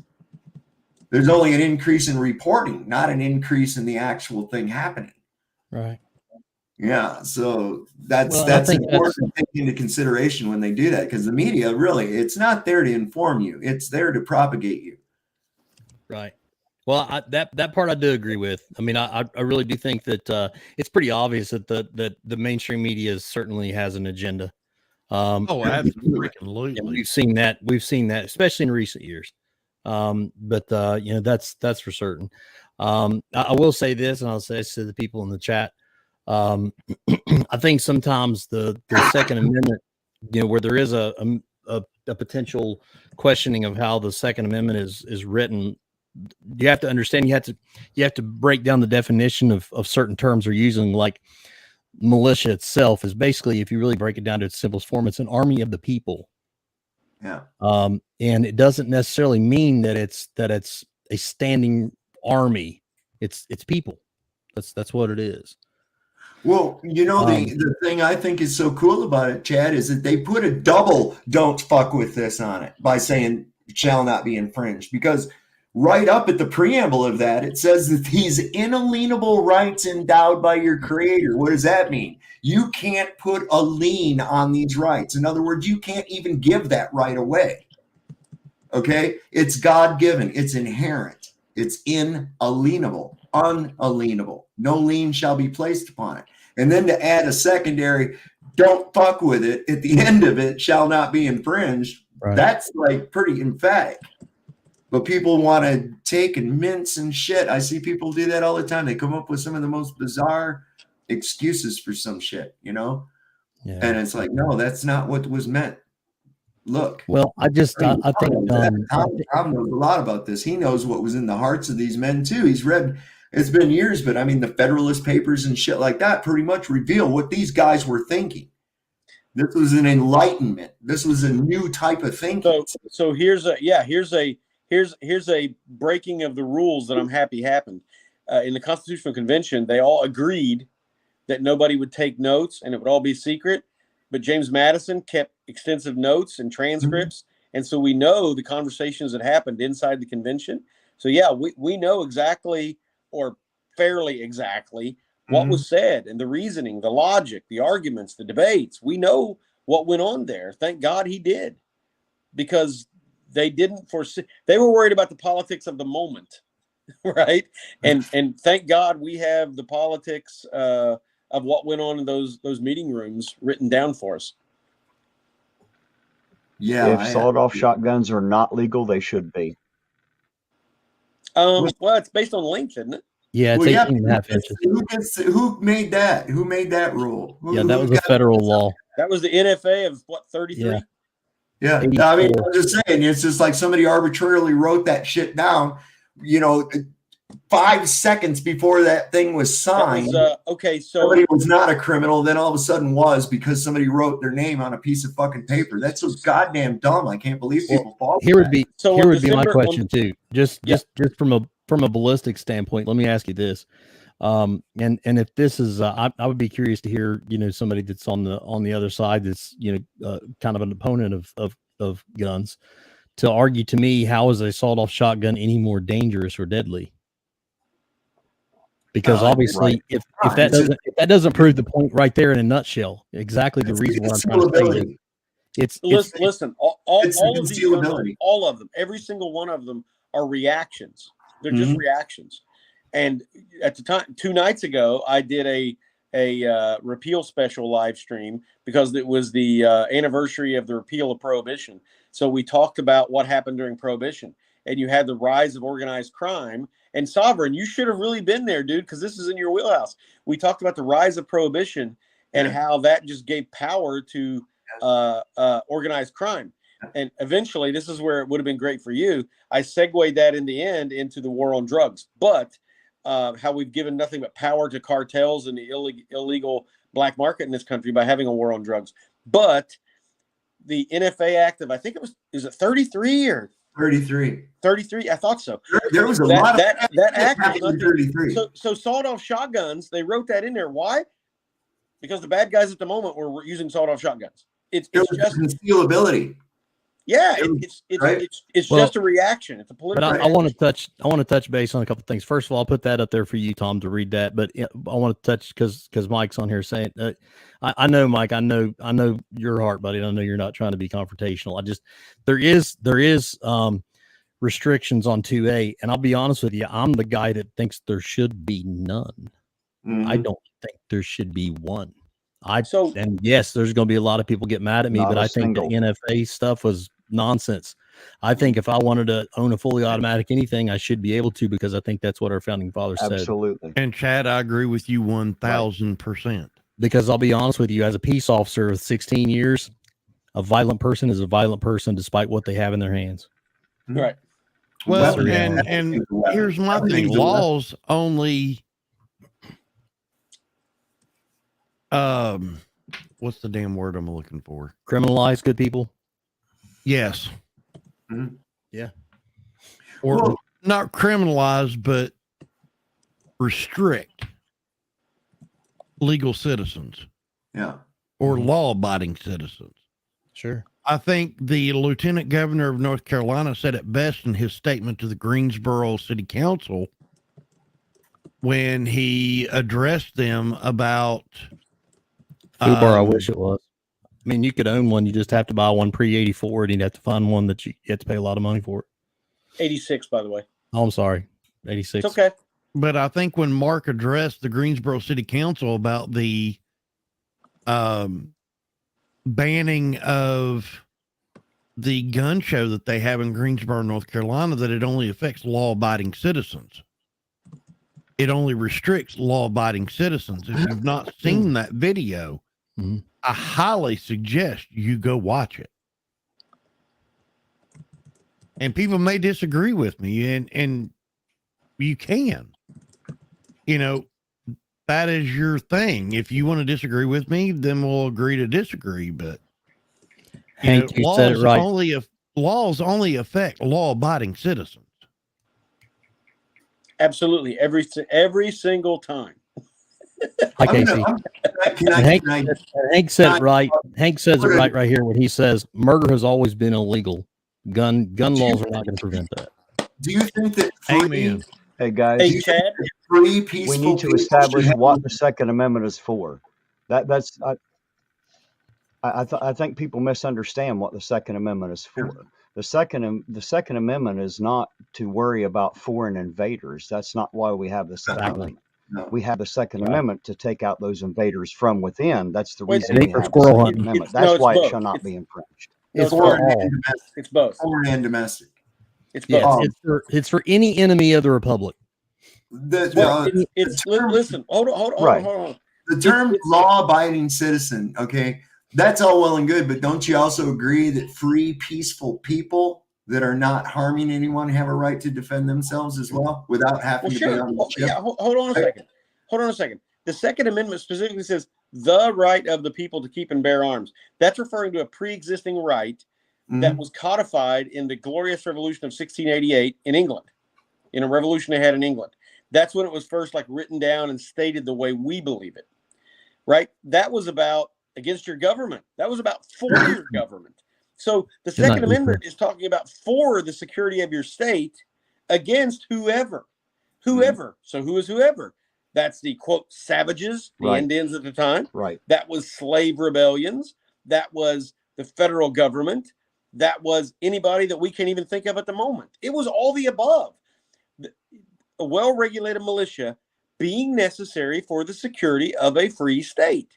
Right. It doesn't give a specific, it's just saying in order to be free, you got to have this. And Right. because we got to have this, or we may Right. need it in the future, the right of the people to keep and bear arms, the one that we already have, that everybody already understands and knows, and nobody debates at the moment they Oh my wrote it, God.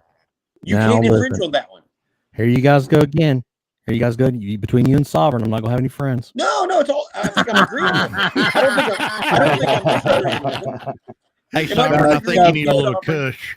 You I mean, guys know how I agree. feel. I think I can't tell, but in the background, does it look like maybe Sovereign and Palmer in the same place and they just divided their screen? He's literally passing okay. that I don't green think we're shit underneath the disagreeing. screen. You can't No, see it. no, I mean, there's a lot of points on that I agree with absolutely, because you have to understand that the Bill of Rights was actually modeled through natural law, Sure. which is pretty much The whole damn thing was. right. Well, the see, Declaration the only real part about the Constitution that really has anything to do with us is the Bill of Rights. The rest is just the instructions on how to operate the government.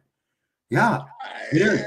It is, No. absolutely. I mean, I'd say the fact that we institute governments for the protection of life, liberty, and pursuit of happiness, that right. has to do with us. Well, that's what they're supposed to be, but we know that that's not what You're they're talking David. about the words written on the paper, right? Look right. at David. So Look what I at want David's to comment. That's out- to us. what I want to point out is the ridiculousness of words written on a piece of paper.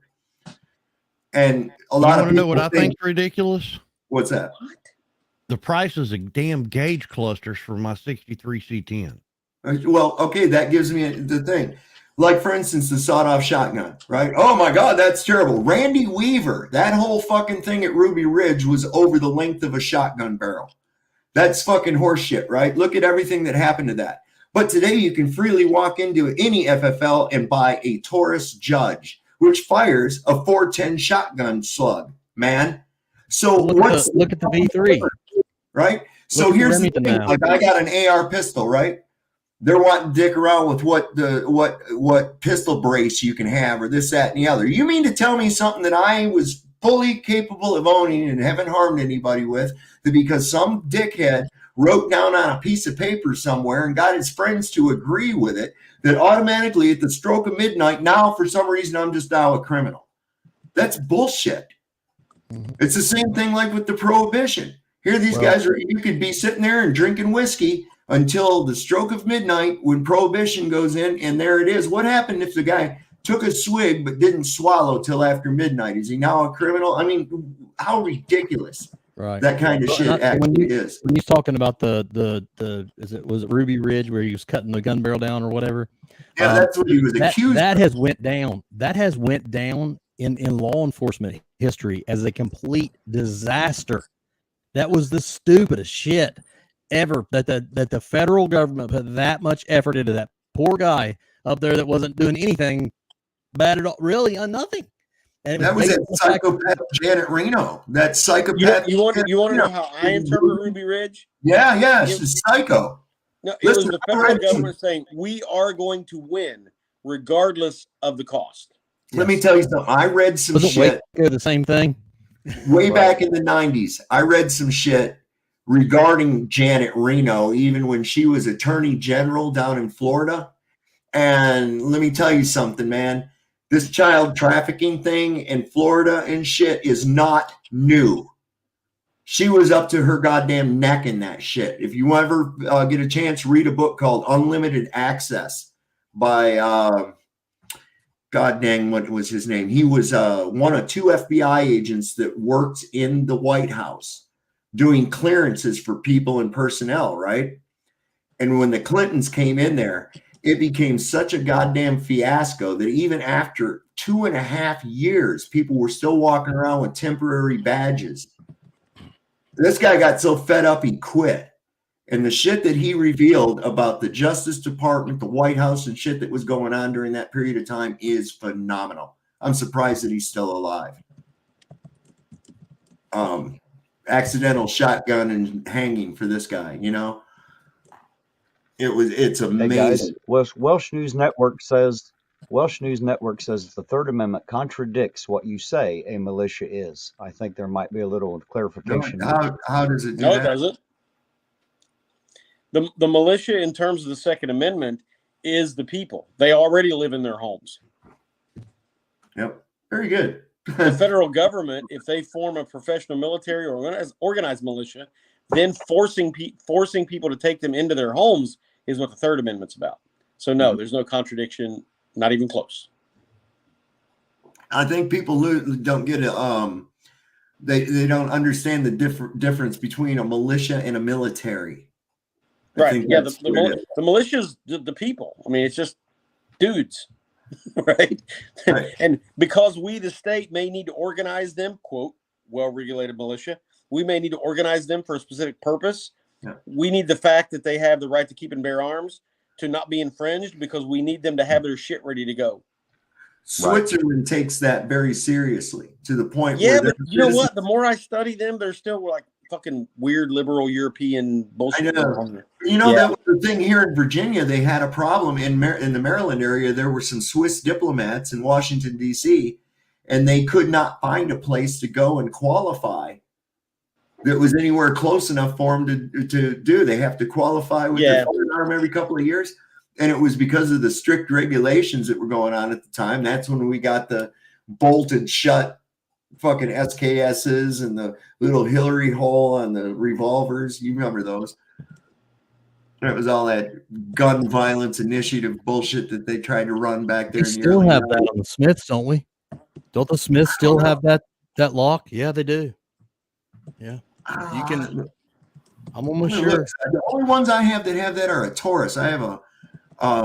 I I think the Taurus has it too, Sovereign. If you look on the back of your hammer, my Taurus does, and my Okay, Taurus that 357 does. little thing on the back of your hammer on your Taurus Yeah. is the same thing on a Smith. It's just on the side of the frame. I don't know. I could look real quick I because think. my 686, I don't believe has that. Let me look. Hey, Cap. You sure Welsh can? News Network wants to know if he can come up. Yeah, not a problem. Let me see if I got that thing here. I'm trying to do this in the dark, guys. I'm sorry. I get the feeling that Welsh may want to debate me, but I don't see where we even disagree. So I think there may be just a misunderstanding going on. Just to let you know, Welsh is actually a pretty cool guy, Tom. that's what I'm saying. I don't think we're even disagreeing. I get the feeling there's a misunderstanding because I've been talking in the chat quite a bit, I guess. I've not been paying attention to the chat. I'm trying to find a damn gauge cluster for my 63. Hang on. Well, I'm getting it, buddy. And let me tell you guys, it is expensive. I just put it in there, Welsh. I'm sorry. I think it. I think it's going. Let's see. Yeah. And I'm not going to be on much longer, guys, because it's like almost 1:30. I should probably have gone an hour ago. But we'll stay on a few more minutes and allow. Oh, I think he's up. Hang on just a second here. Let me see here. Hey, Welsh. Hey, all. Hey, can you hear me? Yeah, I don't know if you can hear me, though. I certainly can. Ah, good. Sorry, new mic, so it's a bit getting used to. All right, here. Let me see here. Okay. All right. So, yeah, I got a new mic too. I'm trying to play with these levels on this silly thing, man, because it's like I'm still kind of learning it. And it's kind of messing with me a little bit of how far I need to be away from it and the gain levels and such. It's kind of which I'm not much of a tech guy anyway. Well, But I'm going learning. to do the same thing with this.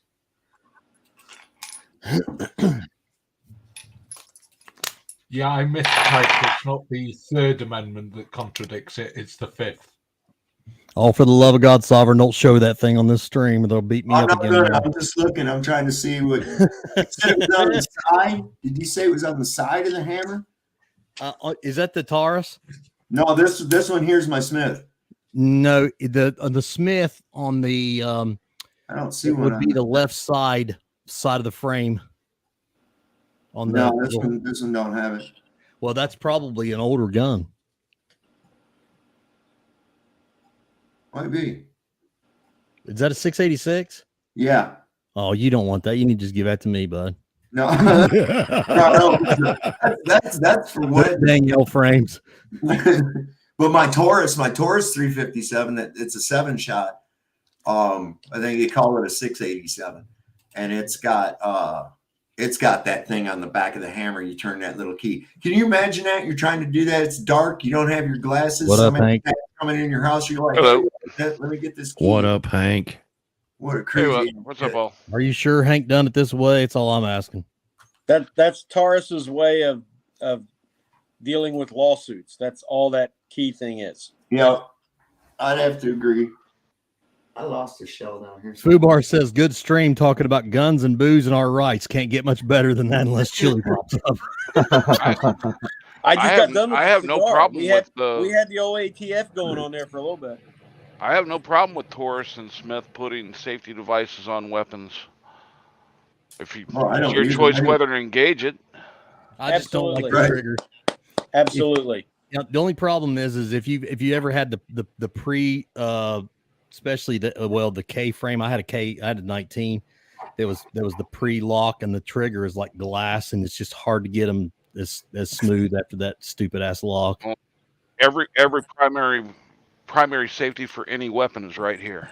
That's right, buddy. Or what they say, what's the other one? The old booger hook. That's the secondary booger safety. hook off the bang switch. The booger finger. Yep. Did anybody else ever hear this? I remember my grandpa go, "Get your damn shit hooks off that." Yeah, the booger hook, bud. Okay. Get the booger Yeah. hook off the bang Get the switch. booger hole off the bang switch. That's right. We teach that in class. That's the technical stuff. Yeah, you have to pay extra for that, guys, but I'm not going to charge you for that type of. Chad, do you know what really makes me mad? Buddy, I can't even imagine what would make you mad, Blue. Paying $800 for a gauge cluster. Well, you just must make more money than I do. Shit, I wish. Welsh, are you drinking a beverage too, buddy, or is that's not that fine whiskey that Tom was having, is it? Oh, that's like an orange crush. See, you're you guys are we're well diverse. Tom's slacking. I've already had like 3 to his half of one. What are you talking about? This is the 4th one. Yeah, but I've already drank like half a bottle. What are you talking about? Oh well, I can tell. Sorry. I'm just a little. I can more tell Blue is. I guess. Have you guys not noticed? I bet I have consumed more coffee than anybody on this panel would or in this chat tonight. Who wants Coffee? to Oh yes, I'm going to bet that I would put my paycheck that Terry's had more coffee probably than all of us together. Probably not. I drink it by I the had pint. quite a bit earlier. Anatomy of a pewer. That is the anatomy of a pewer, Oh. and it's got all the technical names for all the parts. I'm sure it does. I can't read it, but I'm sure it does. Pull it up full screen. Oh, Chad, pull up my window full screen. Nope, I did, and it went back. There you go. There it goes. That's both of us trying to do it, Cap. Sorry. Looky sorry. Amy thing, magic light, pew tube, fast pew, click bangy button. Clicking Holder bang and button. pew. I'm pretty sure I use that exact slide in my classes. I mean, that right there could aid you in some of your classes, Tom. Well, I don't know if you guys knew this or not, but that probably came right from the Glock factory to the. Yeah. By the way, that's Austrian. Just Oh yeah. Yeah, You come know, on, I the like race- me some Glock. My Glock 48 is one of the best pistols I have, man, in my opinion. I love that thing. Oh, you So- can keep your Glocks. Hey, Chad, before I Single go, can I ask Welsh, and no ill intent, no animosity here whatsoever. I'm not sure what he means by the 5th and the 2nd contradicting each other. I would just like to know what he means by that.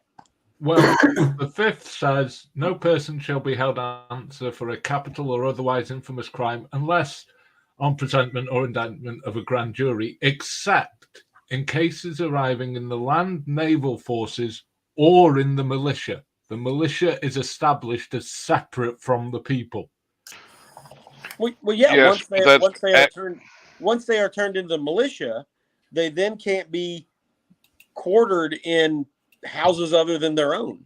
Exactly. So they can't be considered just as the people, which is what you claim with the 2nd. They contradict each other. But here's where it gets interesting. No. The 2nd is saying we may need them one day. I don't disagree with you Okay. about the right to have guns. Right. What I disagree with you is it's not actually mentioned the way you would like it to be in the Constitution. Should it be added to the Constitution? Well, I don't. But I it's don't just understand what not you're saying in there yet. now. Help me out here. I don't understand. I don't understand what you're saying yet. What is not in there now? Tell us what we're missing. Yeah. The right for an individual. It specifically mentions the militia each time as a separate entity from the individual. Rise of the people. Agreed. The Agreed. people. You're one of the people. No, Agreed. it doesn't say. You see, you're only taking half the sentence. It doesn't say of the people in its own right. Well, no, wait a minute. Right? Wait a The minute. people's. It says the people's right to keep and bear arms shall not be infringed. Hold You on. are No, one wait a of the minute. You've missed off the front of the sentence. You can't do that. You're chopping it. Well, it's just re-accentuating the idea that the people are the militia. The people. Wait a minute. Hold on. The people aren't the militia until they've been created to be a militia. They are sort of like kinetic. Potential energy versus kinetic energy. As So a in the king would Second constrict- Amendment, they're As a mentioned king- like potential energy. They may be the militia one day. That's why you can't infringe on the right of the people to keep and bear arms. In the No, Fifth Amendment, it they're saying quantifies it. It in the Third quantifies Amendment- it. in the Third Amendment, once they are the militia, the government can't say, "Hey, Bob Smith used to live over there, but now he's in the militia, and Susie, you got to put him in your house." now that he is the militia. The government can't say you have to do that. And the Fifth Amendment is just referring to them once they are in the militia. And the Third Amendment is only referring to involuntary housing of troops. Right. If it was you can't house troops, then where would the army live? See, the government's got to fucking figure it out. That's what the Third Amendment says. The Third Amendment says, figure it the fuck out because you can't put them in my house. Right. See, if you actually want to protect your guns, you actually should be campaigning for a new amendment. The current one does not give you the protection that you think we should just remove the restrictions. Not, up until fairly recently, enforced the way that you want it to. Well, of course, we fight against enforcement. That's the whole point. Is we fight against enforcement all the time. We fight against potential legislation. We fight against previous legislation. That's the whole reason the Second Amendment was written, is because it was predicted. We knew that was going to be a problem. We, as in, I wish I could take credit, but I can't. But we knew that was going to be an issue. So therefore, they said, and the key part of the Second Amendment that I love preaching is it refers to a right that's already pre-existent. That's what I said to you in the chat. That comes in our founders, in our framers' minds, that comes straight out of the Glorious Revolution of 1688, when it was first codified the way our framers believed it to be. That the people had this right. It was first codified in Magna Carta. But not for the people. Yes, for the people. I'm sorry. I could be wrong. I could be wrong. But after Magna Carta, King John decided to ignore Magna Carta. Well, so it was recodified in the Glorious Revolution. The way I understand the Magna Carta, and I am willing to be wrong here, don't get me wrong. The way I have researched it, read it, understood it in the past, is that the Magna Carta was the nobility saying to the king, you can't do this to the nobility. But it didn't give rights. It didn't give rights down to the people. Yes, it did. Okay, I could be wrong. And I'm willing to check that out. But my point is, the framers referred to the fact that it was given in the Glorious Revolution. That was the way they thought of it, is my point. Whether they may have been wrong. You want me to tell you how to fix it? That's another story. So what I'm saying is they believed it was a pre-existent right. You want to know the key to fixing all this?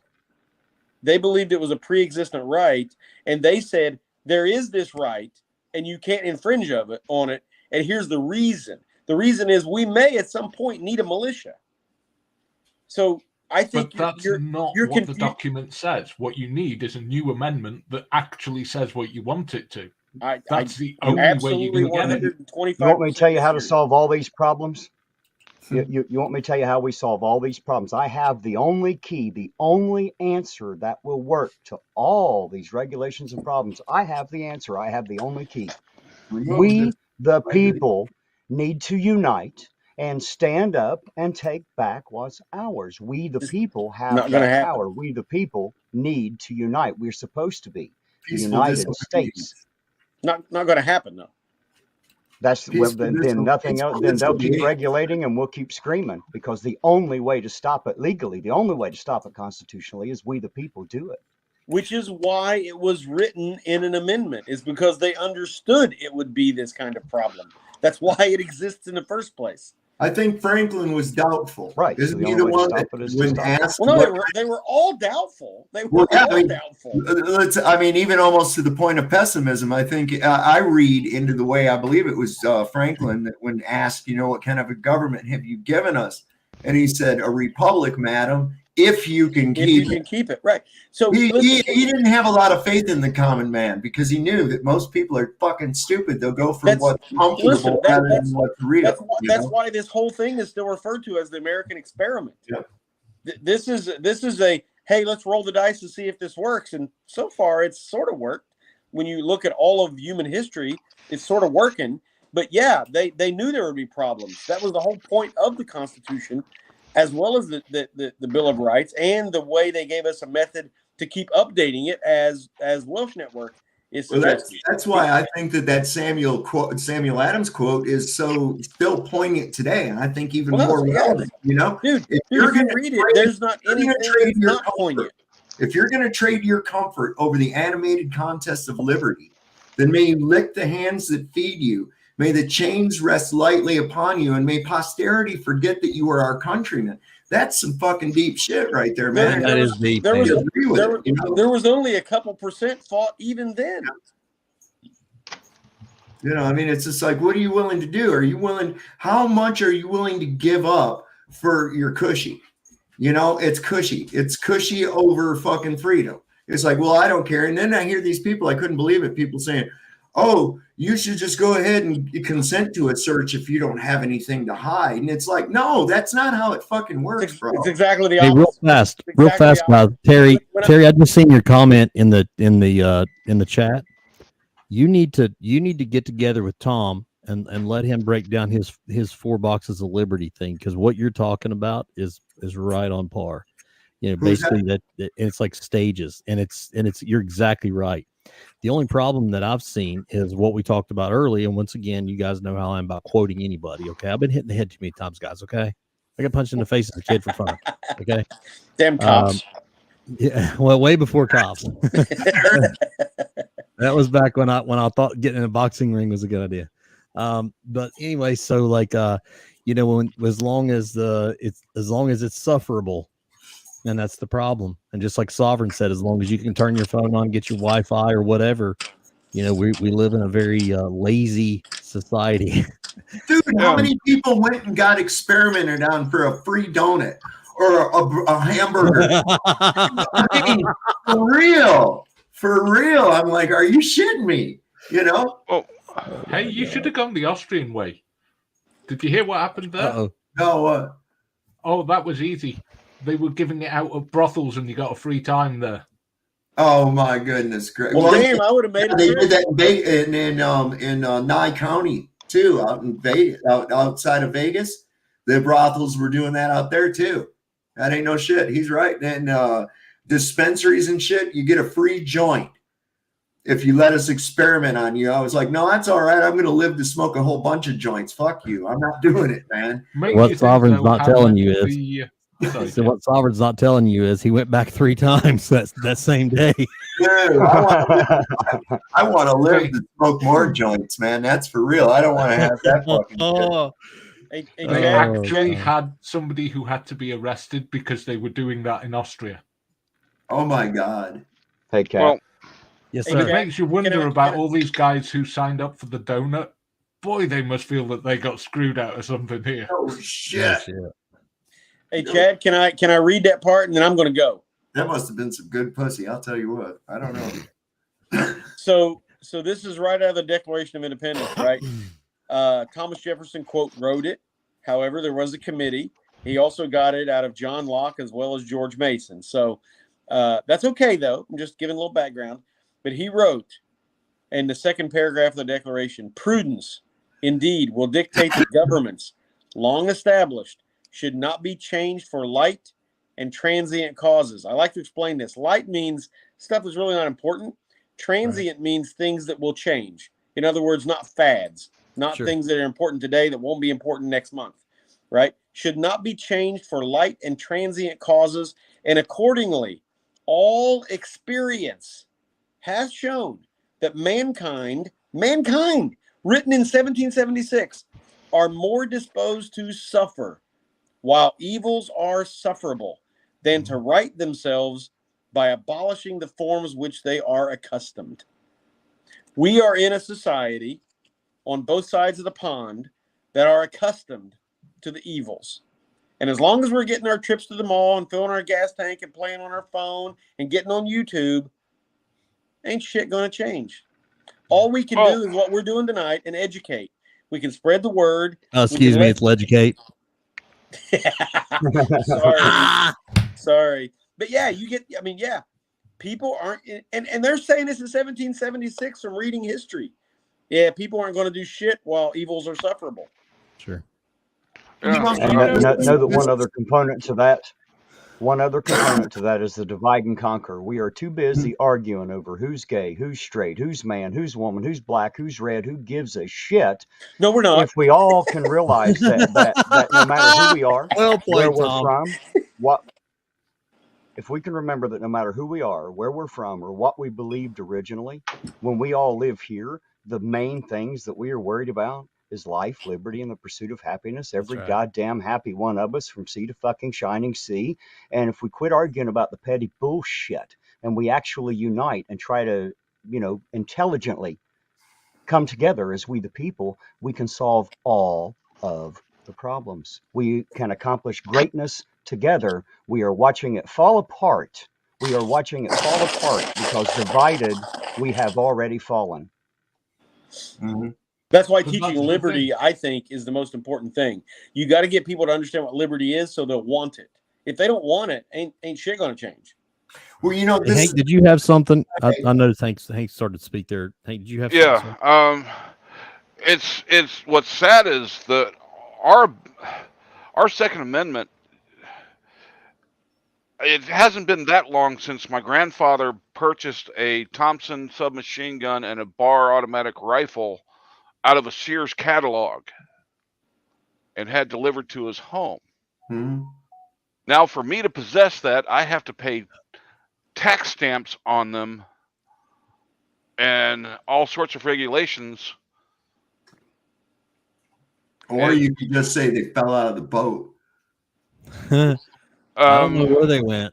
I don't know. I sold them to somebody's aunt in a parking lot. What was it? Aunt. But wait a minute. Is it a lot different than if you take that brace off your AR and put a shoulder stock? It just automatically, the gun becomes evil immediately. Mm-hmm. If you take your short-barreled rifle and you take that brace off of it and you put that shoulder stock on it, it immediately tries to hurt people.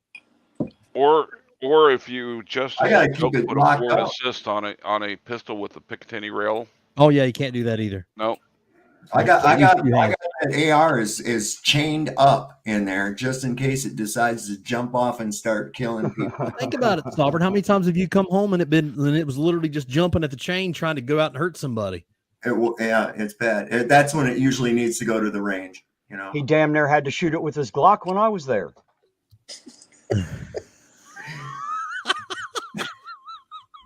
had to take her down and put her down in the backyard.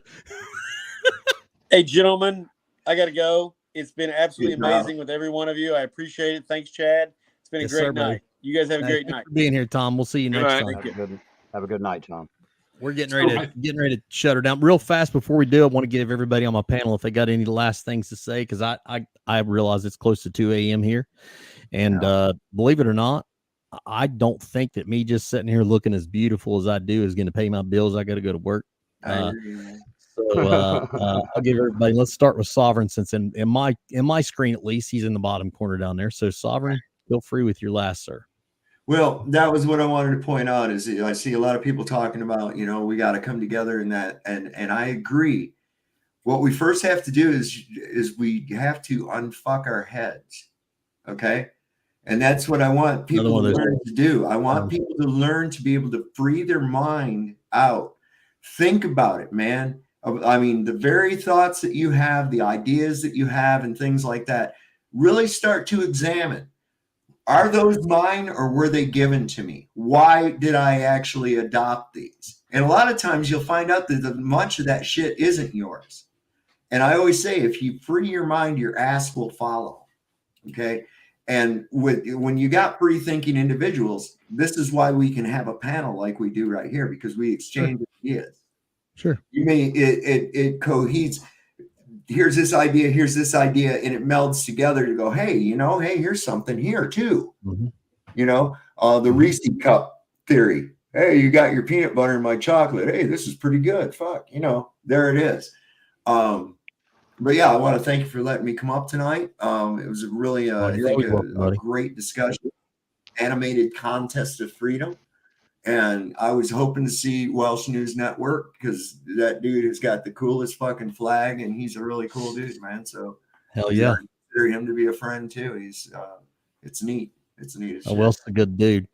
Well, thank you, Sovereign. I appreciate you, buddy. You're always welcome here. I don't want you to ever think otherwise. When I'm on, you're on. So, Welsh, you're up, buddy. You got a last word for anybody on the panel or the chat, or anything you want to say? Yeah, firstly, I'd like to say thanks for having us on. But all of these panels are important, because what has been lost for the most part in society is the ability to debate people with differing opinions without it devolving into just, you're a fucking cunt, I hate you, piss off, all this crap. That's just noise and nonsense. If you actually want to achieve anything, we've all got to start talking to each other and debating where we disagree. We don't all have to agree, but having the debate is important. And that's why all the various channels that do things like this, like Ironton, like Sovereign, like yourself, like Blue Bear, who are quite happy to have people who have differing opinions to them. Come on, talk to them, not just insult the crap out of them. That's important. That's the bit that people need to do more of. I absolutely agree. As a matter of fact, it's funny you say that. I don't know if you were here early, but we were actually having that discussion early. As the reality is, if you can leave emotion out of it and you can just exchange possible facts. I explain my point of view. You explain yours, and who knows? Maybe we will never agree. Who knows? Who knows? But maybe, just maybe, we may influence one another to at least a little bit more of an open mind of thinking. Or maybe, just maybe, we can just look past it and say, you know what? That legislator, he's a real dumbass. But man, I like that guy. Because that's the reality, is we don't have to agree to get along, folks. We don't. And that's what I wanted to show, of anything, is the fact that, you know what? I don't agree with a lot of things that a lot of my buddies say. That doesn't change the fact that down deep, I think they're good people. And the reality is, if we take everybody, and this is what Sovereign preaches us all the time, if we take everybody else's word for something and we don't get into it, we don't debate it, we don't research it, we don't look into it, we are literally chaining our mind. That's exactly what we're doing. You're just taking somebody, what you're not independent at all. If you just take somebody else's word for it, you're not making a decision on your own. Now, I'm not saying whether you agree with his subject matter or not, but if you're not willing to at least dive into it and have the debate and challenge your ideals and your thoughts versus his, then how will you ever grow? That's how life happens, right? And the basic freedoms that we love and we want to exercise, that's the example of them, is the fact that we can sit up here on a panel. And I was joking about this earlier, Wells, when we were on, and I said, here I am, a pig tyrant. I got an auditor right beside of me on the panel. I got another pig tyrant, a drunken pig tyrant, I may add, on the other side of him. Wait a minute, I'm not that bad. Damn it, Chad. And then I had Tom, the constitutional guy, down there, and then I got Sovereign. I referred to him as my my pothead hippie buddy. And how in the hell do we all get along? Right? But the truth of it is we don't have to agree. This is the beauty of the content. You know, we've probably had a couple hundred people in here listening, watching, whatever, because it is somewhat of a circus, but it's controlled chaos. At least we're respectful, right? And that's what I hope to achieve. So, and I want you to know, Welsh, anytime, buddy, I'm live, you're always welcome up. If I don't get you the link, you just ask for it, and then I want you to know you're always welcome to come and hang out anytime. Thank you, but I would disagree. You and Blue Bear are definitely not pig tyrants. Well, I'm trying real hard to be. You guys go more with like the European style of policing. You try and de-escalate the situation before it gets to the point where you have to do something that involves hurting anybody else. Does that make Blue Bear a man bear pig? Do what, Hank? I was asking if that makes you a man bear pig. Yes, it does. Yes, that's part of that terminology. Yes. I'm furial, man. I'm furial. But you know what, Wilson, that's the thing, is I never want to hurt anybody, buddy. I hope that I never have to, use my firearm. God, I literally pray God protects me and keeps me from ever having to hurt anybody in the line of duty or otherwise. But I also promised to myself a long time ago that if God forbid, if I have to get in that situation, that I will be prepared, I will be trained, and I will be, as Lieutenant Colonel Grossman says, I will have a bulletproof mind to do so. I don't want to hurt anybody, but if I have to defend an innocent life or myself, I will do so. And I want to do it in the way that I swore my oath was, I swore my oath to protect and defend the Constitution of the United States. My job is to protect liberty. That's the way I look at it. I want to make sure everybody has freedom, because one of these days I'm going to pass it down to not just one of these days, my kids enjoy it right now. But I want to make sure that when I'm dead and gone, my kids have been taught right what to expect. I want to make sure that my kids know what freedom is. And I want to make sure that they know damn well that they better expect it, because we've put a lot of people through a lot of really, really tough times to guarantee it. And that's the way that I look at it. And I think Blue Bear probably feels a lot like that itself. So, But that being said, Hank, do you have anything you want to pass on, buddy? Oh yeah. Thanks for having me up, but along with everything else, people got to realize freedom is not free. That's right. If you don't have the fortitude to stand up for those freedoms, you're going to lose them. That's right. That's right. I absolutely agree. Absolutely. And we've on that thing you were saying about, not having to use it. And I liken that a lot of times to a fire extinguisher in the house. Okay. God, I hope I don't ever have to use that son of a bitch. I really don't. I really don't want to have to, because that means I have a fire. That's a problem, right? That's right. But it's there and everybody knows how to use it. They know where it is. They know what to do if a fire does break out, but still you pray you never have to use it. Same thing with the firearm. You see, you got to look at it that way. Yep. And I'll tell you this too, and I say this when I teach my gun classes, and I'll say this all the time, I would rather have it and not need it than to need it and not have it, because I hope to God, when I'm off duty, I do carry a firearm because, I carry a firearm to defend the citizens of Ironton. I sure as hell going to carry one to defend the people that I live with and love. And I carry a firearm, and nobody knows because my firearm's tucked away and it's hidden and I keep it secure, on my persons. But I guarantee that I would rather have it and not need it and hope to God that I never have to than to need it one day and not have it. So that being said, Blue Bear, what do you got for us, buddy? Well, all I got to say is, go check out my channel. Yes, sir. At Blue Bear 1, youtube.com. And if you like police breakdowns, if you like to hear me bash Chili, I've been doing that quite a bit here lately. Probably going to switch it up a little bit because he's going to start bashing me now. He's getting boring to me. There's no challenge to bashing him anymore. Yeah, I know. It's not a challenge. I mean, it's too easy. So you're probably going to see me do more police breakdowns. I'm probably going to do a live stream later tonight. Since today is Thursday already. Oh, wow. Later tonight, I will probably do a couple hour live stream.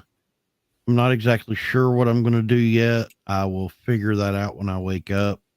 But I'm thinking about maybe just doing an Ask Me Everything question or stream. So I may throw in a couple of videos.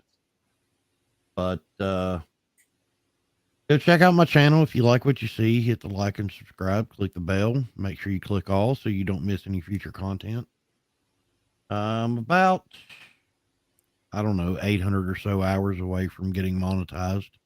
Oh, we got to get that up there. So, I did look earlier. I'm a little over 1,700 subs. I'm still below you, Chad. So one day I'll catch up with you. Oh, it won't take long, buddy. As far as police breakdowns, you're the best. No doubt about it. I love watching your stuff. But, you've got a little bit more experience than I do. So maybe you and I can do a collab one day and, we can. Bud, let me tell you something. I literally have to have Terry hold my hand and turn my computer on. Well, I'm talking about police experience. I don't know about that either. By the way, I get lucky sometimes. You do outrank. That's because they were just desperate and hard up for captains. Well, that's what happened to me when I became a sergeant. So poor little fella, throw him a bone. He ain't never gonna make it anything else. We don't have captain, so my next step's chief. So well, see. But I've got probably 10 years before that'll happen. Yeah. And you never know, man. Who knows what tomorrow will bring? I may be calling you next week for a job. Who knows? I may be calling you for one. I don't know. Come on. Terry, you got anything for us, buddy? Yes, sir. The very first thing that I want to do is read Welsh News Network's second super chat that we didn't get to. I believe that is a euro, isn't it? Am I correct in that? No, that's a pound. A pound. Okay. For £5 says, no, it is the Welsh dragon. It slayed the English white dragon. That's badass. Is that it behind you, Welsh? Is that what that is on the wall? That's what that is. That's freaking badass. That is like the coolest flag. Like that's, you can that see is so like cool. dudes in armor carrying that fucking thing. yeah. You know, you can see that. That's Although awesome. when we go to war, the dragon's a different color. Oh, really? What is it? Gold. Gold. And what's Really? the significance of that? That we will fuck you up. Okay. That's what I'm talking about.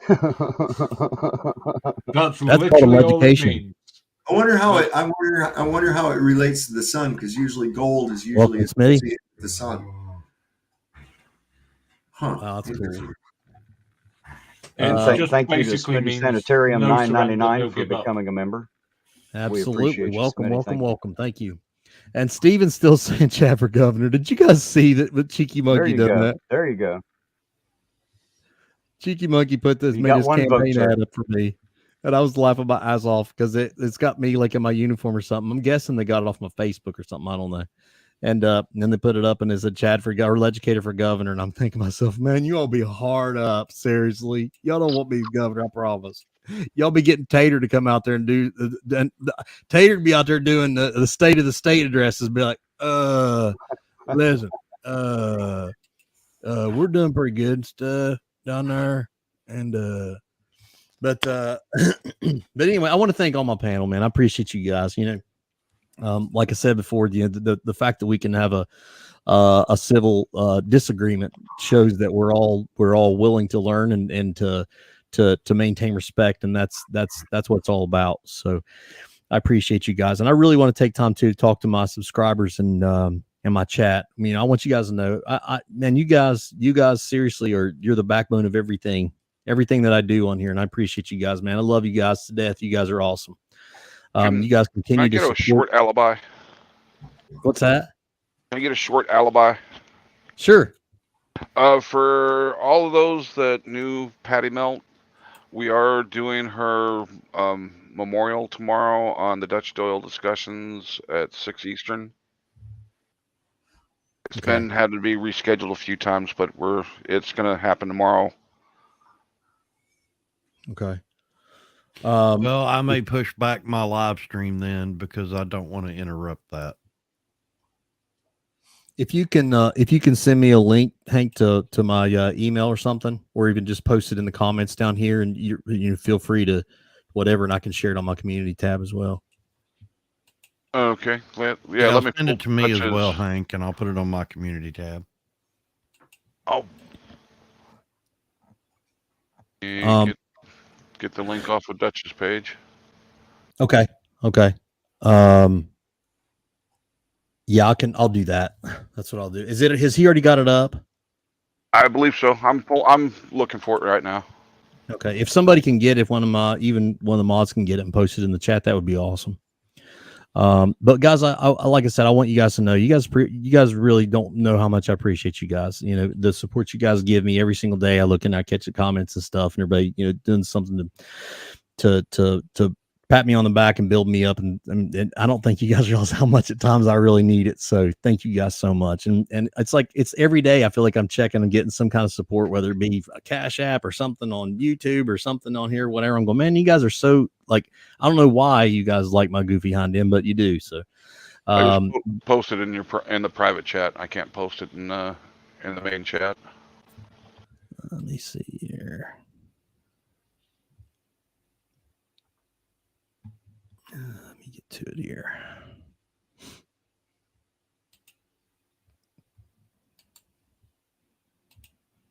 I think Glover Mom already posted it. Yeah, I can post it again. I got you there. We'll just keep posting it. Don't bother me any. But anyway, you know, we love you guys, you know, and I know I'm speaking for Terry and Blue and Sovereign and everybody up here. You guys make us go. The reason why we do this as opposed to just sitting on a couch somewhere and shooting the breeze is because of you guys, and we can hang out with you guys. So we definitely appreciate you guys. And I don't know yet. I might work overtime again Friday night, so I'm not sure we'll have a Freedom Friday. But you know what? You never know. And you know what? Terry's actually got access to my StreamYard, so maybe we can convince Terry to run a live stream from the Educator channel for a Freedom Friday. I don't know. We never know what's going on. But anyway, We'll let you guys know that we're going to keep it going, and and I'm getting my big fat butt back in the gym, and I've been lifting a little bit the past few days again. I'm going to do it again. Okay. And Watch we're going to knee pressure. Yeah, I know my knee pressure is really high right now, but I'll be okay. But I appreciate you guys, and we're going to keep it going. Thank you guys so much. Make sure that you check out all the channels that we talked about and we have here: Ironton Auditor, Blue Bear, and that's something else too. Is Tom's growing his channel, the Hall Pass, and really appreciate you guys checking him out. Because he's Tom's a good dude. Whether you agree with him or not. Once again, just like we said earlier, you don't have to agree with him. Show him some support. Get over there and have a civil debate with him. If you don't agree with it, at least it's a little bit of entertainment, right? So make sure you check them out. Check out all these guys, and let's keep this thing going.